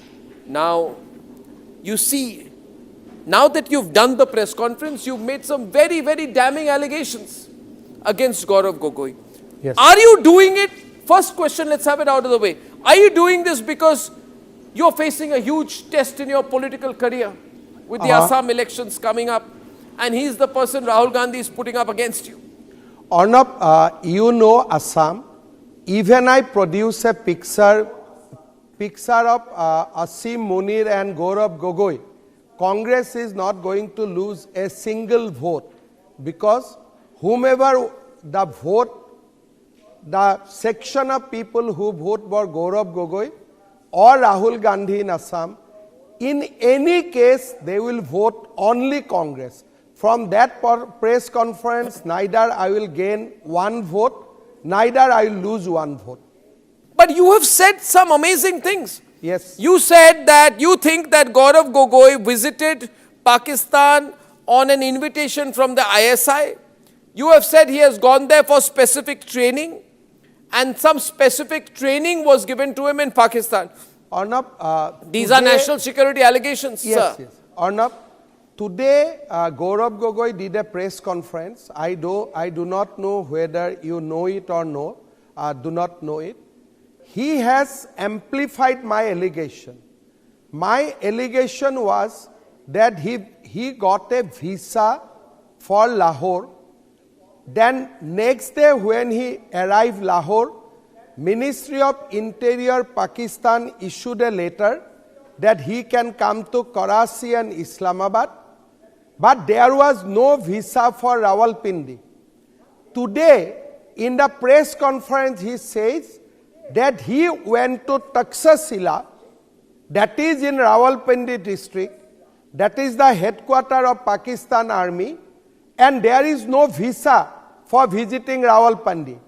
Now, India and Pakistan visa regime is such that it has to be city-centric. Today we put a question to Mr. Gaurav Gogoi that how can you visit the most secured place in Pakistan, that is called Rawalpindi, without a valid visa for that city. So if you Google, you will get immediate answer that an Indian citizen cannot go to Rawalpindi district of Punjab province without a valid visa. We have examined Gaurav Gogoi's visa.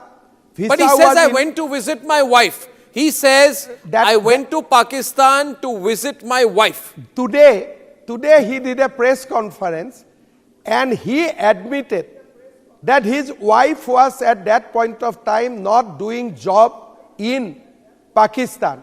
He said in the press conference in Assam today that me and my wife went to Pakistan for the reason of nostalgia. Both of us went to see the park where my wife used to play. We went to Pakistan to see where my wife used to do daily marketing. I went to Pakistan to see where my wife's office was. So today his answer was all these things. He today admitted that his wife was not in job at that point of time and he went to Pakistan. You can imagine, this is the answer of the deputy leader of the Congress party in parliament. I went Pakistan. Amity has one of India's most advanced supercomputing facilities for AI research and teaching. Equipped with world-class facilities, the center drives interdisciplinary research and industry-academia collaboration, preparing students for disruptive AI technologies. Committed to India's global tech leap, Amity is proud to be the knowledge partner at India AI Impact Summit.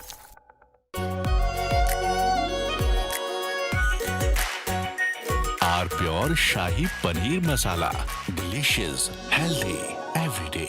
रानी, इस घर में कुछ है जो टूटता नहीं। ये pillar कभी नहीं टूटेगा। रुंगटा स्टील TMT से बना।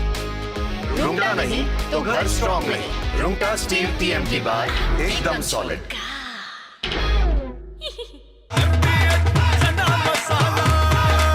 अब छोलिया हो या लोबिया, सफेद चने या काले चने, सब कुछ मजेदार बने।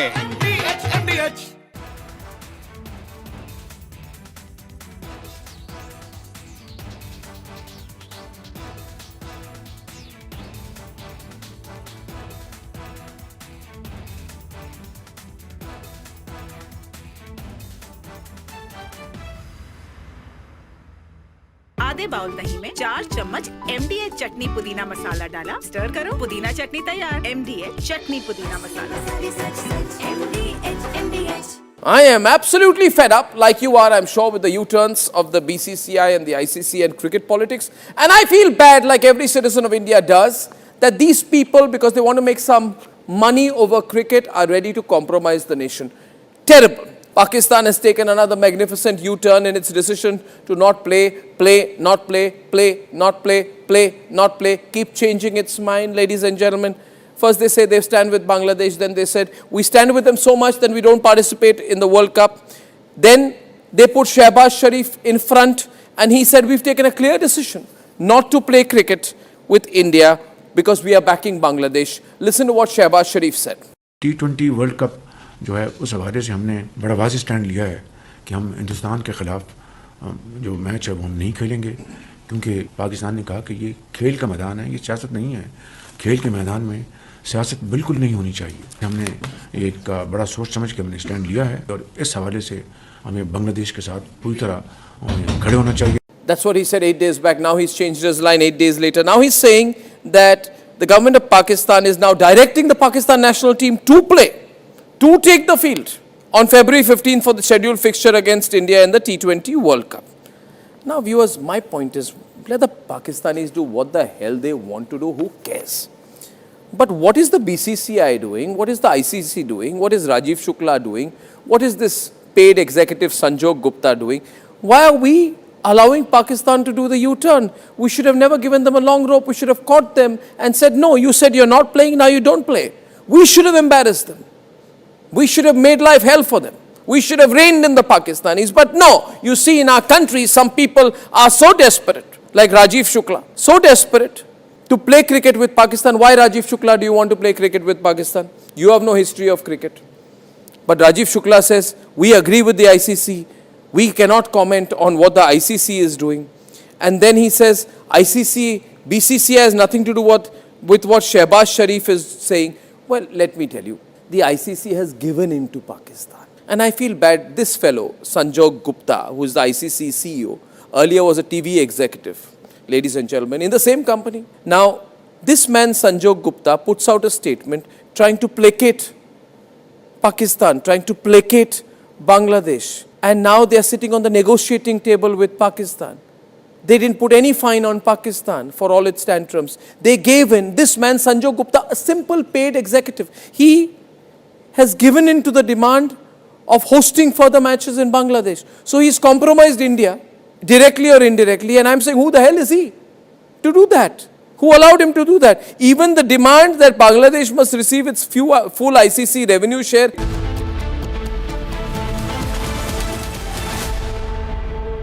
Amity has one of India's most advanced supercomputing facilities for AI research and teaching. Equipped with world-class facilities, the center drives interdisciplinary research and industry-academia collaboration, preparing students for disruptive AI technologies. Committed to India's global tech leap, Amity is proud to be the knowledge partner at India AI Impact Summit.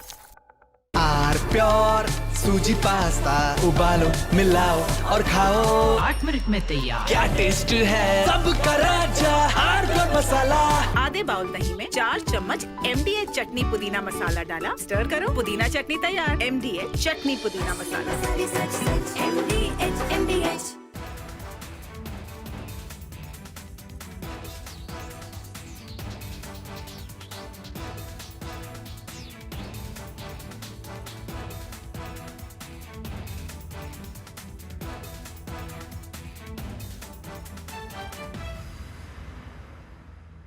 दादी के हाथों का जादू और खुशबू से महकता घर, माँ की मुस्कुराहट और खाने की सुगंध। MDH गरम मसाला, क्योंकि हर रिश्ता है स्वाद से जुड़ा।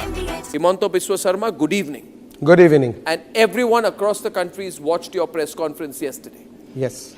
Now, you see, now that you've done the press conference, you've made some very, very damning allegations against Gaurav Gogoi. Yes. Are you doing it? First question, let's have it out of the way. Are you doing this because you're facing a huge test in your political career with the Assam elections coming up and he's the person Rahul Gandhi is putting up against you? Arnab, you know Assam. Even I produce a picture of Asim Munir and Gaurav Gogoi Congress is not going to lose a single vote, because whomever the vote, the section of people who vote for Gaurav Gogoi or Rahul Gandhi in Assam, in any case they will vote only Congress. From that press conference, neither I will gain one vote, neither I will lose one vote. But you have said some amazing things. Yes. You said that you think that Gaurav Gogoi visited Pakistan on an invitation from the ISI. You have said he has gone there for specific training, and some specific training was given to him in Pakistan. Arnab, these are national security allegations, yes, sir. Yes. Arnab, today Gaurav Gogoi did a press conference. I do not know whether you know it or no, do not know it. He has amplified my allegation. My allegation was that he got a visa for Lahore. Then next day when he arrived Lahore, Ministry of Interior Pakistan issued a letter that he can come to Karachi and Islamabad, but there was no visa for Rawalpindi. Today, from Asia's largest news headquarters, setting the agenda for Bharat.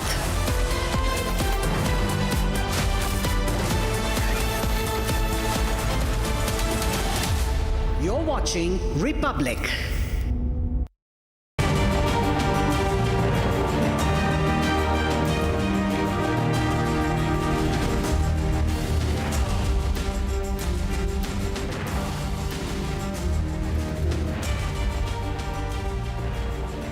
Thank you for joining us on This Is Exclusive, ladies and gentlemen.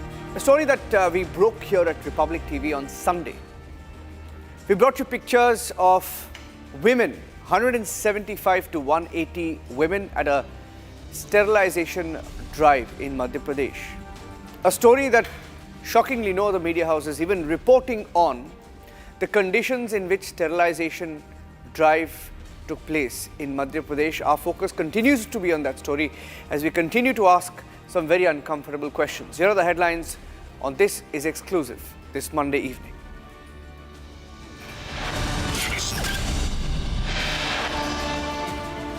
"175 sterilization surgeries conducted in less than 2 hours to 3 hours. One sterilization in 2 minutes. A shocking state of medical health care being reported from Madhya Pradesh."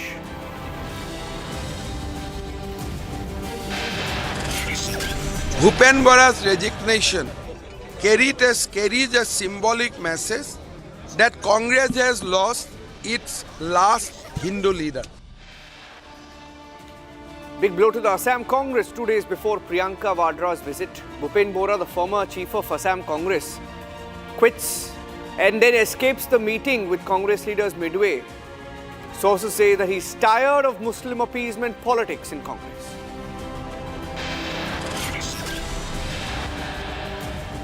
Mani Shankar Iyer loses the plot, goes all out now against Rahul Gandhi and his coterie rightly, but then attacks Republic when questioned.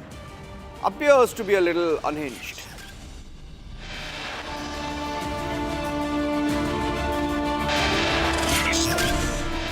Clerics target Muslim woman Tamanna, who took part in the Kawad Yatra with a tilak in Sambal, Uttar Pradesh.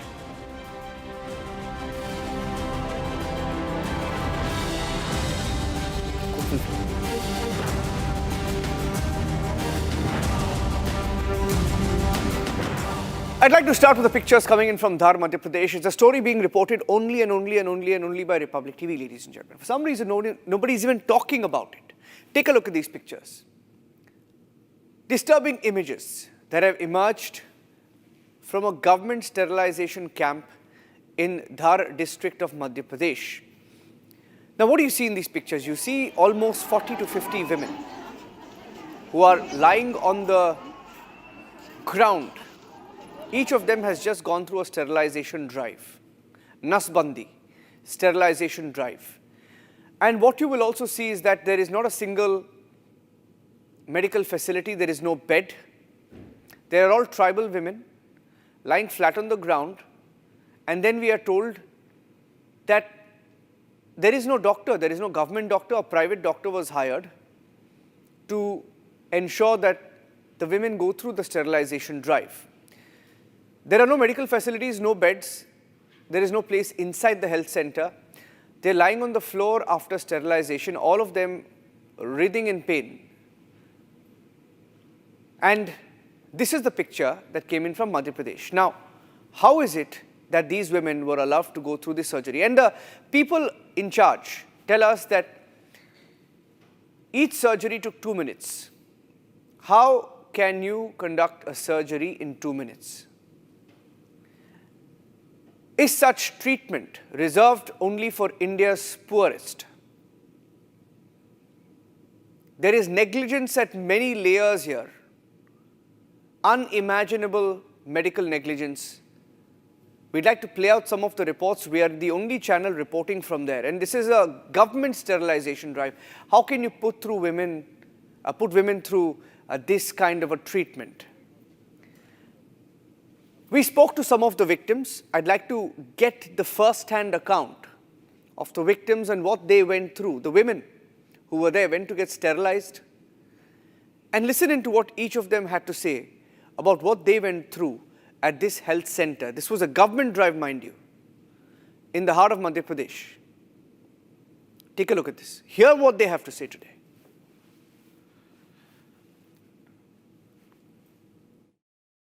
धार जिले के बाग सामुदायिक स्वास्थ्य केंद्र में गंभीर लापरवाही उजागर हुई है।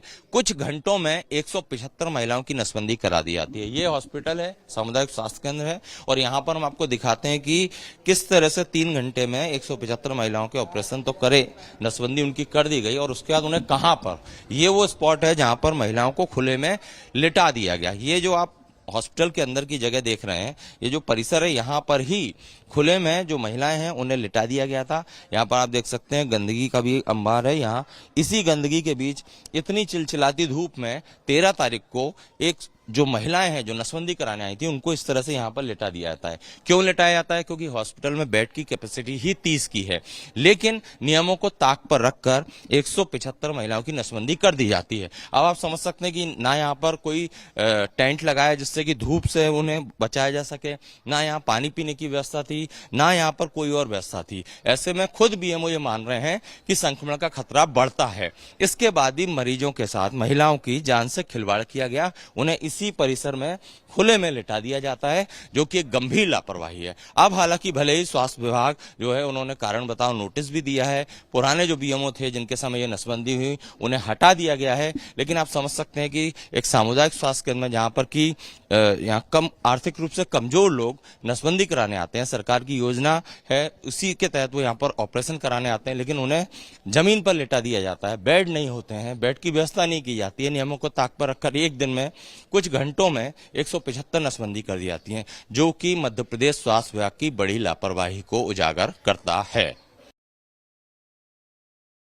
सुनीता जी, आपकी नसबंदी यहाँ बाग सामुदायिक स्वास्थ्य केंद्र में हुई है? बाग से हुई। बाग में ही हुई है ना? कब हुई थी? शुक्रवार को। अच्छा, कितनी महिलाओं की नसबंदी हुई इस दिन?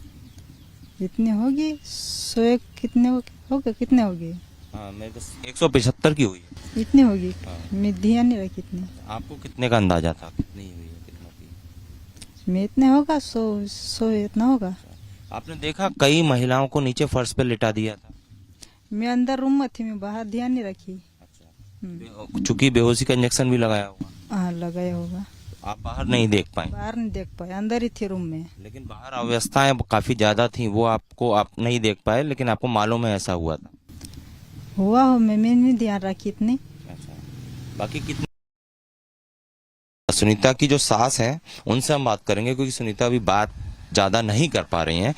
आप बताइए माता जी, अपनी ये बहू जो है आपकी, इनका क्या नाम है? सुनीता की। अच्छा, हाँ। इनको सुनीता आप ले गई थी इनको हॉस्पिटल? हाँ, मैं ले गई थी। तो वहाँ क्या क्या दिक्कतें थी, क्या क्या परेशानियां थी हॉस्पिटल में?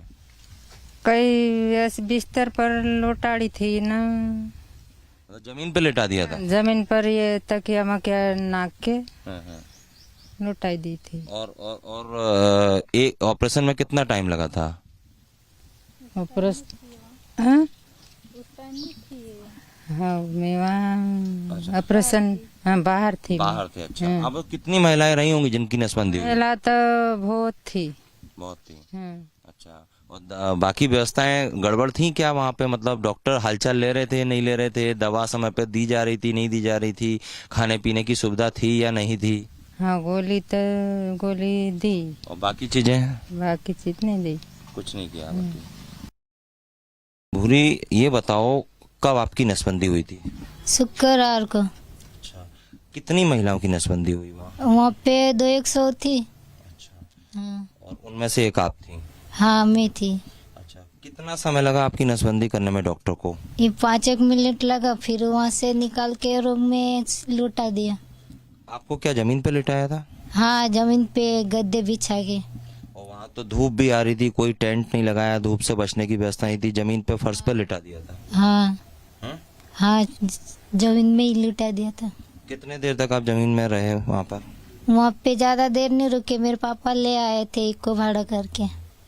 अच्छा, कोई एम्बुलेंस वगैरह ने छोड़ा भी नहीं आपको? हाँ कुछ नहीं छोड़ा। अच्छा, कितनी और महिलाएं ऐसे जमीन पे लेटी हुई थी?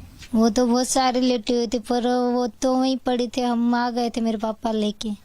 अच्छा, तो जब आप लोग जमीन पे वहाँ पे लेटे हुए थे, मतलब हॉस्पिटल में बेड नहीं थे, आपको हॉस्पिटल के अंदर ही जमीन पे लिटा दिया था, वहाँ पानी हवा के लिए पंखा या बाकी व्यवस्थाएं थी? कहीं नहीं, दूरी थे पर पैसा नहीं था, पंखा वंखा कुछ नहीं। तो तकलीफ तो हो रही होगी आप लोगों को वहाँ? हाँ बहुत गर्मी होती थी, खाना पीना भी कुछ नहीं थी। तो ऐसे में तो इन्फेक्शन संक्रमण का भी खतरा था? ये तो इंजेक्शन लगाया था साइंस। लेकिन ऐसे धूप में छोड़ दिया, जमीन पे लेटे हैं, वहाँ गंदगी भी थी, तो ऐसे में संक्रमण हो सकता था? हाँ होता। तो क्या जो इस लापरवाही के लिए जो जिम्मेदार हैं उन पर कार्रवाई होना चाहिए? हाँ होना चाहिए, क्योंकि Okay, I'm going across to Dr. Sonal Batla. She's the director and HOD at Yatat Hospital for Obstetrics and Gynecology. And she's also someone who has for several years now, for 17 years, providing free surgical services in remote villages of India.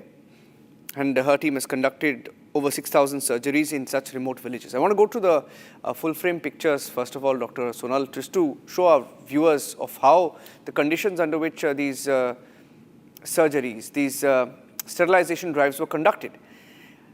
They tell us that in fact, the doctors there say that we took 2 minutes per sterilization drive. I mean, the condition in which this has been done, I'd like to get your view on the kind of risks that women face and your view on this surgical drive, this sterilization drive. Thank you, Vivek. I think it's a very difficult task to conduct so many surgeries in such a short time, but the team must have developed their infrastructure to do so. And I must bring you the ground realities of how do we operate in remote locations. In remote locations, you don't get an easy access to doctors. You must also realize that this team has protected 175 women from abortion-related complications and peripartum mortality by sterilizing them. Now, I will also say 3 cheers to the team, because it is not that because the team worked hard to do so. The problem is that the government infrastructure is not good. You see, no government doctors, they are interested in staying in remote locations and operating at remote locations because they are young, they are inadequately trained, and they are scared of complications and medical legal implications. So they have hired a private doctor to do the surgeries there. I must say that the government must provide better infrastructure, and they should provide better services in remote locations like schools and services, so that the doctors who are young, they would love to stay at remote locations and serve the masses. Look at the conditions, ma'am. I mean, I'm sure the politicians who are in charge of the health portfolios in these governments wouldn't allow their own families to go through such a sterilization drive. They go on record to say that we completed one. They say we completed each surgery in 2 minutes. Capacity was 30. They say we usually do 30, but we did 180. They say that we had to call in a private surgeon, etc. But it's sad because we know the complications that are involved in the long run for women, right? They wouldn't do it to anybody else. They do it to the poorest of the poor. That's the whole point. Because they are located at remote locations. They don't have any infrastructure. And if a doctor is reaching there to do the services, I think that's also a big thing. It is the services which are poor, not the doctor. Yeah. And exactly, what are the kind of risks, ma'am, in when you do a surgery like this in 2 minutes? See, it is very difficult. You may cause any kind of injury to the internal structures, but then there is no backup in remote locations. You see, there are no blood banks. It is very difficult to operate in such situations. Yes. And only skilled surgeons can operate there without any infrastructure. Yeah. And is this common? You're saying that this is common? This happens across the country? There are no services in remote locations in India. The structures are big, but there are no infrastructures. So this is like commonplace, like when a sterilization drive is conducted, this is common. Yeah, it is a common surgery which is conducted in remote locations, and it's with a good intent, because these women, if they undergo unsafe abortions and complicated deliveries, then obviously the mortality would increase. So the government is trying to reduce the mortality by getting these women ligated. But you see, the infrastructure is definitely not good in remote locations. Yes, absolutely. In fact, I want to play out what this medical officer said at that particular health center. We've been reporting from there. Listen in to what they said, ma'am. This is what they say on record. They admit to it. They talk about how they have absolutely no facilities. Sir, आपका शुभ नाम? मैं doctor HS. मोवेल। HS. मोवेल साहब, ये बताइए कि किस तारीख को ये नसबंदी करवाई गई थी? 13 फरवरी को। कितने लोगों की नसबंदी करवाई गई? 175 महिलाओं की। जी। अच्छा, और नियम क्या कहता है, कितनी महिलाओं की एक दिन में नसबंदी की जाती है? केस मैक्सिमम करा सकते हैं। 30 केस मैक्सिमम करा सकते हैं। तो 175 क्यों करा दी गई, इसका कोई वजह क्लियर हो पाया? अब क्यों करा दे वो तो उस समय वाले बता पाएंगे। मैं तो उस समय प्रभार में था नहीं।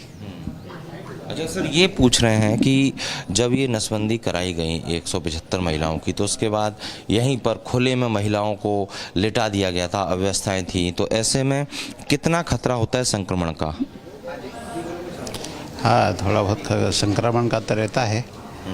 जैसे केस बढ़ते हैं, थोड़ा रख रखाव में व्यवस्था में भी डिस्टर्ब होती है, लेकिन ऐसा कोई पोस्ट ऑपरेटिव कॉम्प्लिकेशन या अभी तक कोई दूसरा कोई कॉम्प्लिकेशन से हमारे पास है ऐसा कुछ नहीं, सभी केस सुरक्षित है। मतलब आपका कहना है कि जो 175 महिलाओं की नसबंदी हुई उसमें किसी को कॉम्प्लिकेशन नहीं आया? कॉम्प्लिकेशन नहीं हुआ। लेकिन इस तरह से ज़मीन में लिटा देना, पानी की और बाकी चीज़ों की व्यवस्थाएं न होना, इससे संक्रमण का खतरा तो होता है? थोड़ा बहुत रहता है। तो क्या इसमें जो बीएमओ थे जिनकी लापरवाही एक तरीके से कहना चाहिए सामने आई है, उनको क्या कोई इतनी ज़्यादा नसबंदी कराने से कोई फ़ायदा, कोई इंसेंटिव या टारगेट पूरा करना था उन्हें, इसलिए ऐसा किया उन्होंने? ऐसा तो फिर वही बता पाएंगे कि उनको टारगेट मिला था कि नहीं मिला। लेकिन आप ये मानते हैं कि इतनी नसबंदी नहीं होना चाहिए? हाँ, गाइडलाइन जो था उतना ही करना था। और क्या इसमें जांच के बाद स्वास्थ्य विभाग ने और कुछ डिटेल्स मांगे हैं? मतलब स्वास्थ्य विभाग ने कुछ और जानकारी जुटाई है, यहाँ से मांगी है, कोई रिपोर्ट तलब की है? हाँ, जानकारी तो यहाँ से मांगी, कितने केस हुए ये जानकारी भेज दी है। अच्छा, अमूमन जो नसबंदी यहाँ होती है वो कितने दिन के गैप में, कब शिविर लगते हैं इस तरह के? ये तो वीकली लगता है, लेकिन सर्जन की अवेलेबिलिटी नहीं होने की वजह से गैप भी हो जाता है या लंबा समय भी हो जाता है। अच्छा, और यहाँ जो नसबंदी करते हैं वो डॉक्टर भी बाहर से प्राइवेट डॉक्टर बुलाए जाते हैं? ऐसा नहीं कि प्रायोरिटी बुलाते हैं, जो नज़दीक सर्जन अवेलेबल हो अपने ज़िले में से आ सकता है उसको बुला सकते हैं, नहीं मिलने पे प्राइवेट भी बुला सकते हैं। अच्छा, ये जो 13 तारीख को नसबंदी हुई इसमें कहाँ से डॉक्टर बुलाए थे? उसमें बड़वानी के बताए जा रहे हैं। Private surgeon? जी। Getting into some breaking news from Jammu right now, ladies and gentlemen. 2 policemen have been injured after being attacked by inmates of a juvenile home in Jammu. This is a story breaking on Republic TV. Initial details being picked up by our newsrooms.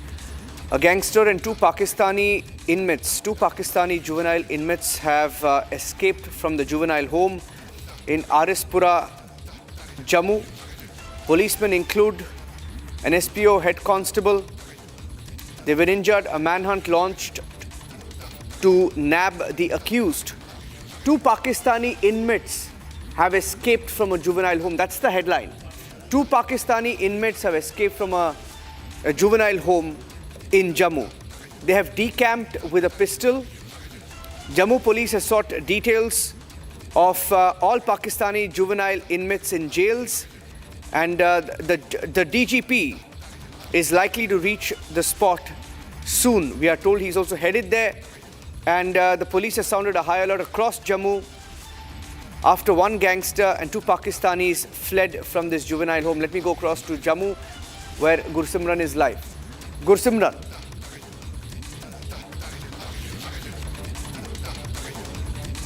Evening, when a gangster identified as Karanjit and along with 2 Pakistanis have fled from the juvenile home, and right now here you will see that the security has been beefed up. A high alert has been sounded all across Jammu to nab these 2 Pakistanis along with this Gogi, Karanjit Gogi, who is the gangster. He was involved in a shootout that has taken place in a broad daylight. He was apprehended and was kept at the juvenile home. We are told that this is Araspura juvenile home where 6 cops and 28 inmates were there.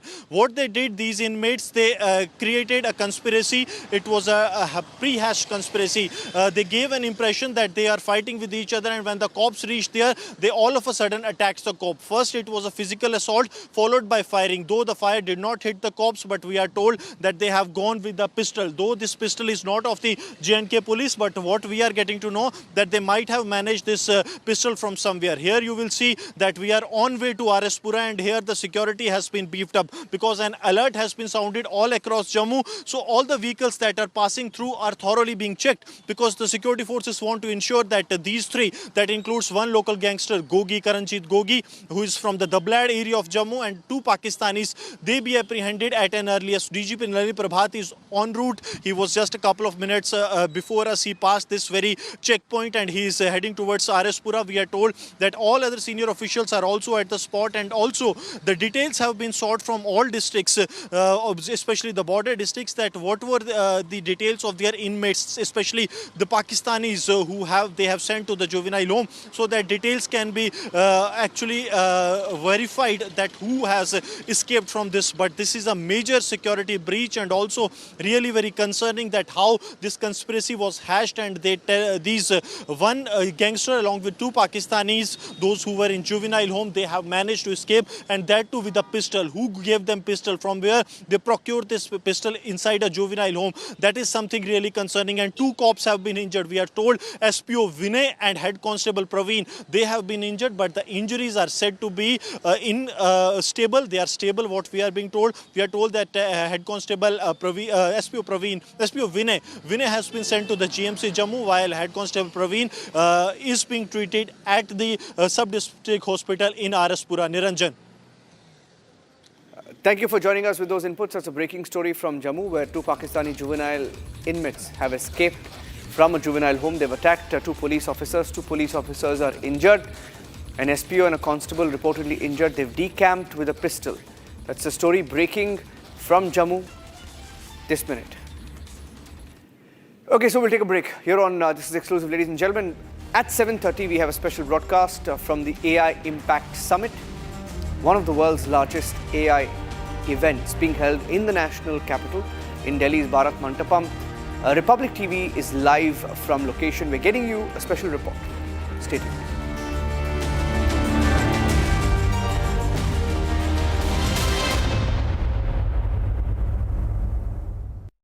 दादी के हाथों का जादू और खुशबू से महकता घर, माँ की मुस्कुराहट और खाने की सुगंध। MDH गरम मसाला, क्योंकि हर रिश्ता है स्वाद से जुड़ा।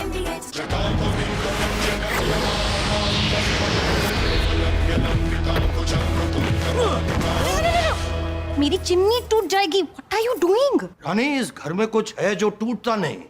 ये पिलर कभी नहीं टूटेगा। रुंगटा स्टील TMT से बना। रुंगटा नहीं तो घर स्ट्रॉन्ग नहीं। रुंगटा स्टील TMT बार एकदम सॉलिड। आर प्योर सूजी पास्ता, उबालो, मिलाओ और खाओ। 8 मिनट में तैयार। क्या टेस्ट है सबका राजा, hardcore masala.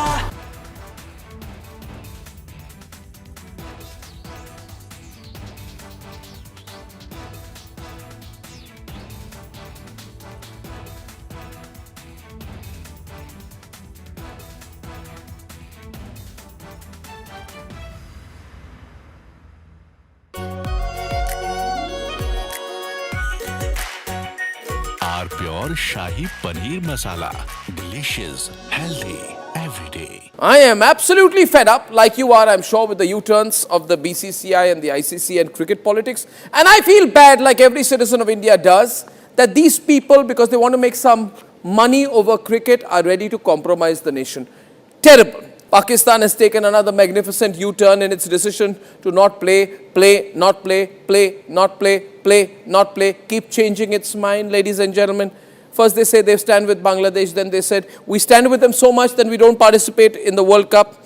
Then they put Shehbaz Sharif in front and he said we've taken a clear decision not to play cricket with India because we are backing Bangladesh. Listen to what Shehbaz Sharif said. T20 world cup जो है उस हवाले से हमने बड़ा वाज़ेह stand लिया है कि हम हिंदुस्तान के ख़िलाफ़ जो मैच है वो हम नहीं खेलेंगे क्योंकि पाकिस्तान ने कहा कि ये खेल का मैदान है, ये सियासत नहीं है।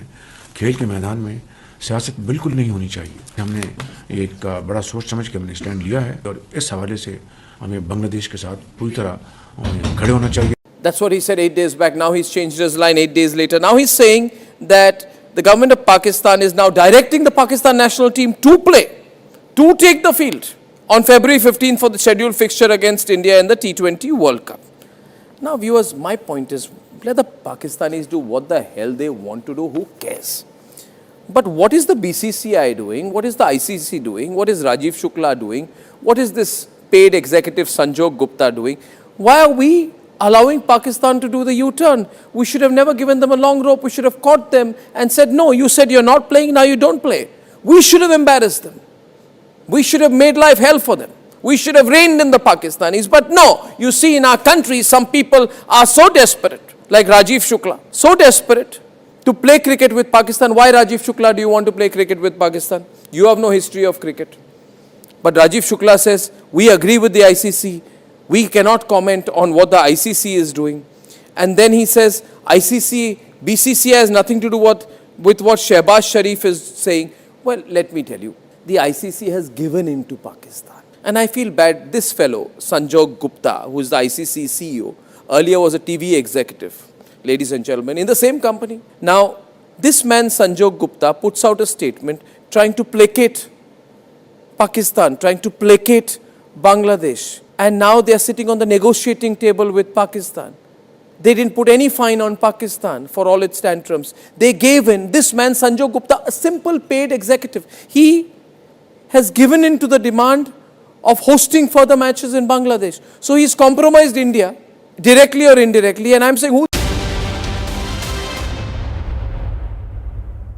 Co-powered by Century Ply Club Prime. Raho befikar.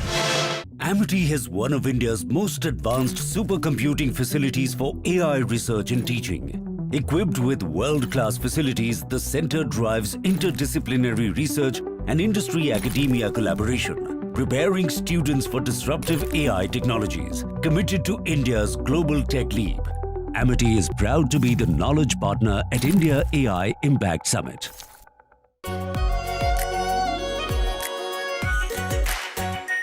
Our pure shahi paneer masala, delicious, healthy every day. MDH की हल्दी मिर्ची धनिया करे कमाल, ये रंग दे, ये खुशबू दे, ये तीखा, ये कम पड़े, क्या निराला MDH masala.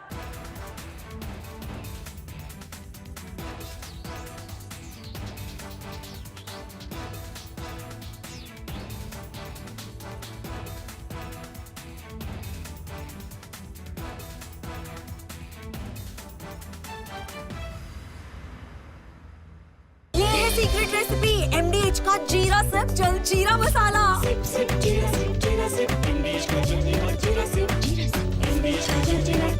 Himanto Biswa Sarma, good evening. Good evening. And everyone across the country has watched your press conference yesterday. Yes. Now, you see, now that you've done the press conference, you've made some very, very damning allegations against Gaurav Gogoi. Yes. Are you doing it? First question, let's have it out of the way. Are you doing this because you're facing a huge test in your political career with the Assam elections coming up, and he's the person Rahul Gandhi is putting up against you? Arnab, you know Assam. Even I produce a picture of Asim Munir and Gaurav Gogoi. Congress is not going to lose a single vote, because whomever the vote, the section of people who vote for Gaurav Gogoi or Rahul Gandhi in Assam, in any case they will vote only Congress. From that press conference, neither I will gain one vote, neither I will lose one vote. But you have said some amazing things. Yes. You said that you think that Gaurav Gogoi visited Pakistan on an invitation from the ISI. You have said he has gone there for specific training, and some specific training was given to him in Pakistan. Arnab, these are national security allegations, yes, sir. Yes. Arnab, today Gaurav Gogoi did a press conference. I do not know whether you know it or no, do not know it. He has amplified my allegation. My allegation was that he got a visa for Lahore. Then next day when he arrived Lahore, Ministry of Interior Pakistan issued a letter that he can come to Karachi and Islamabad, but there was no visa for Rawalpindi. Today, in the press conference, he says that he went to Taxila, that is in Rawalpindi district, that is the headquarters of Pakistan Army, and there is no visa for visiting Rawalpindi. Now, India and Pakistan visa regime is such that it has to be city-centric. Today we put a question to Mr. Gaurav Gogoi that how can you visit the most secure place in Pakistan, that is called Rawalpindi, without a valid visa for that city. So if you Google, you will get immediate answer that an Indian citizen cannot go to Rawalpindi district of Punjab province without a valid visa. We have examined Gaurav Gogoi's visa. But he says, I went to visit my wife. He says, I went to Pakistan to visit my wife. Today he did a press conference and he admitted that his wife was at that point of time not doing job in Pakistan. He said in the press conference in Assam today that me and my wife went to Pakistan to... From Asia's largest news headquarters, setting the agenda for Bharat.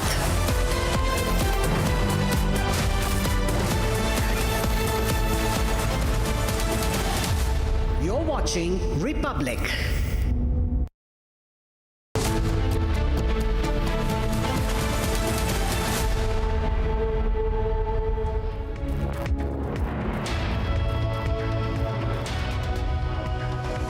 Viewers, we are coming to you live from Bharat Mandapam in New Delhi, where India's AI Impact Summit is currently underway.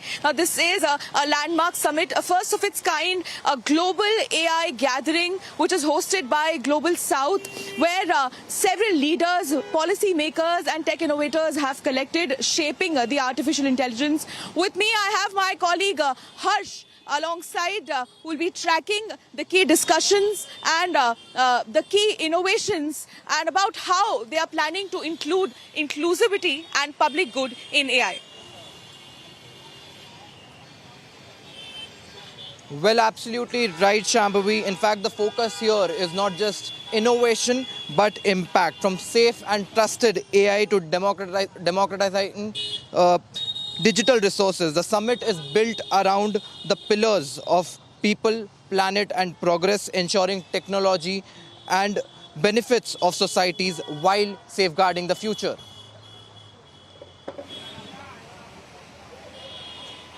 Well, meanwhile, earlier this afternoon, we spoke to several key voices who will be shaping India's digital and AI landscape. But first, let's listen in to our conversation with Mr. Bhagwan Patil. He's the COO of Maharashtra Information Technology Corporation Limited, and he spoke to us about all things AI.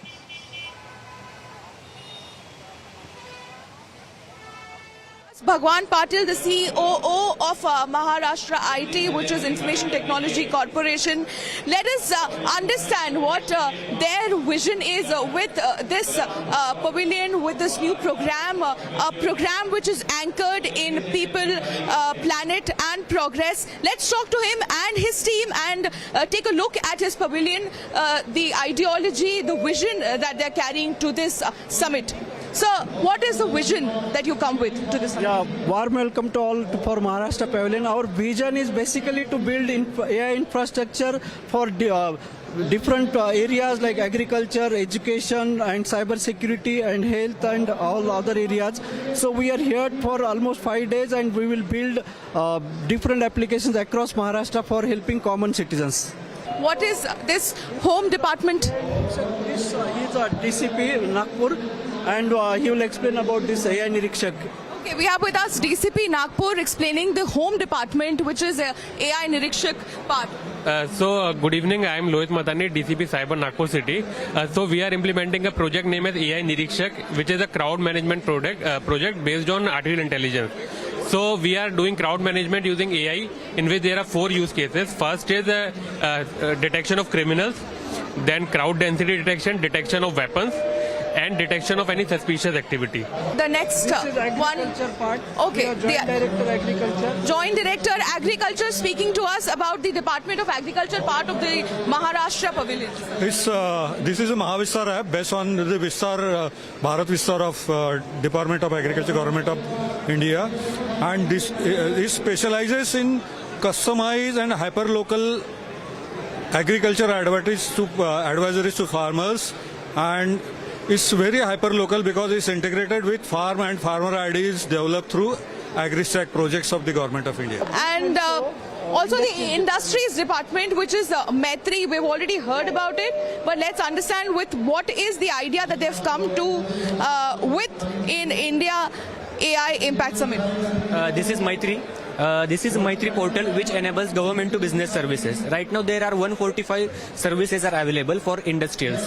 Now this is our Maitri portal, which shows the Maitri chatbot. It reduces the human interference and it gives the information directly to the investors about services available, about guidance to them regarding the process flow, how to apply them. If they have some query, then they can ask through the Udyog Mitra chatbot. So let's just say that I'm a layman and I'm trying to use the app. What is the use for me? But in the most layman language, what can this app help me with? If you are some investor, you want to set up a factory in any districts of the Maharashtra. Let's say you want to set up the factory in Ahilyanagar district of the Maharashtra. You just need to put a query that I want to set up textile mill in Ahmednagar districts of the Maharashtra. Then it will ask you how much is the investment size. You will put the investment size, and then it will give you information about incentive available, approvals you need to take from the various authorities, which you don't have to go anywhere. You can get it on single window system of the Maitri, and it is available without any cost to the investor. So basically, ease of doing business. Ease of doing business, help in ease of doing business. So a free source that can be used by people to actually get information without leaving their homes, without leaving the comfort of their homes. And this was the entire Maharashtra Pavilion. You can see this is the entire team which has spoken to us. We also spoke to Mr. Bhagwan Patil, the CEO of Maharashtra IT, and we went to each and every section of the pavilion and heard their innovative ideas about how they are planning to help the common people, even the farmers, in accessing what kind of information, every kind of information which is not available to them right now, as of now, very readily. And continuing our coverage from the India AI Impact Summit from Bharat Mandapam here in New Delhi, we are also talking about the focus on strengthening digital infrastructure at the state level. And earlier today, I in fact also spoke with Arvind Kumar Chaudhary, who is the Special Secretary, Department of Information Technology, Government of Bihar, and Agman Bhatia, founder of Dorit. On the broadcast is the Special Secretary from the Government of Bihar, who also heads the Department of Information Technology. Sir, हम आपसे जानना चाहेंगे कि ये पूरा event जो है अभी जो 5 दिन चलने वाला है AI के बारे में है. बिहार सरकार किस तरीके से AI को अपने लोगों के लिए और अपने काम के लिए इस्तेमाल कर रही है?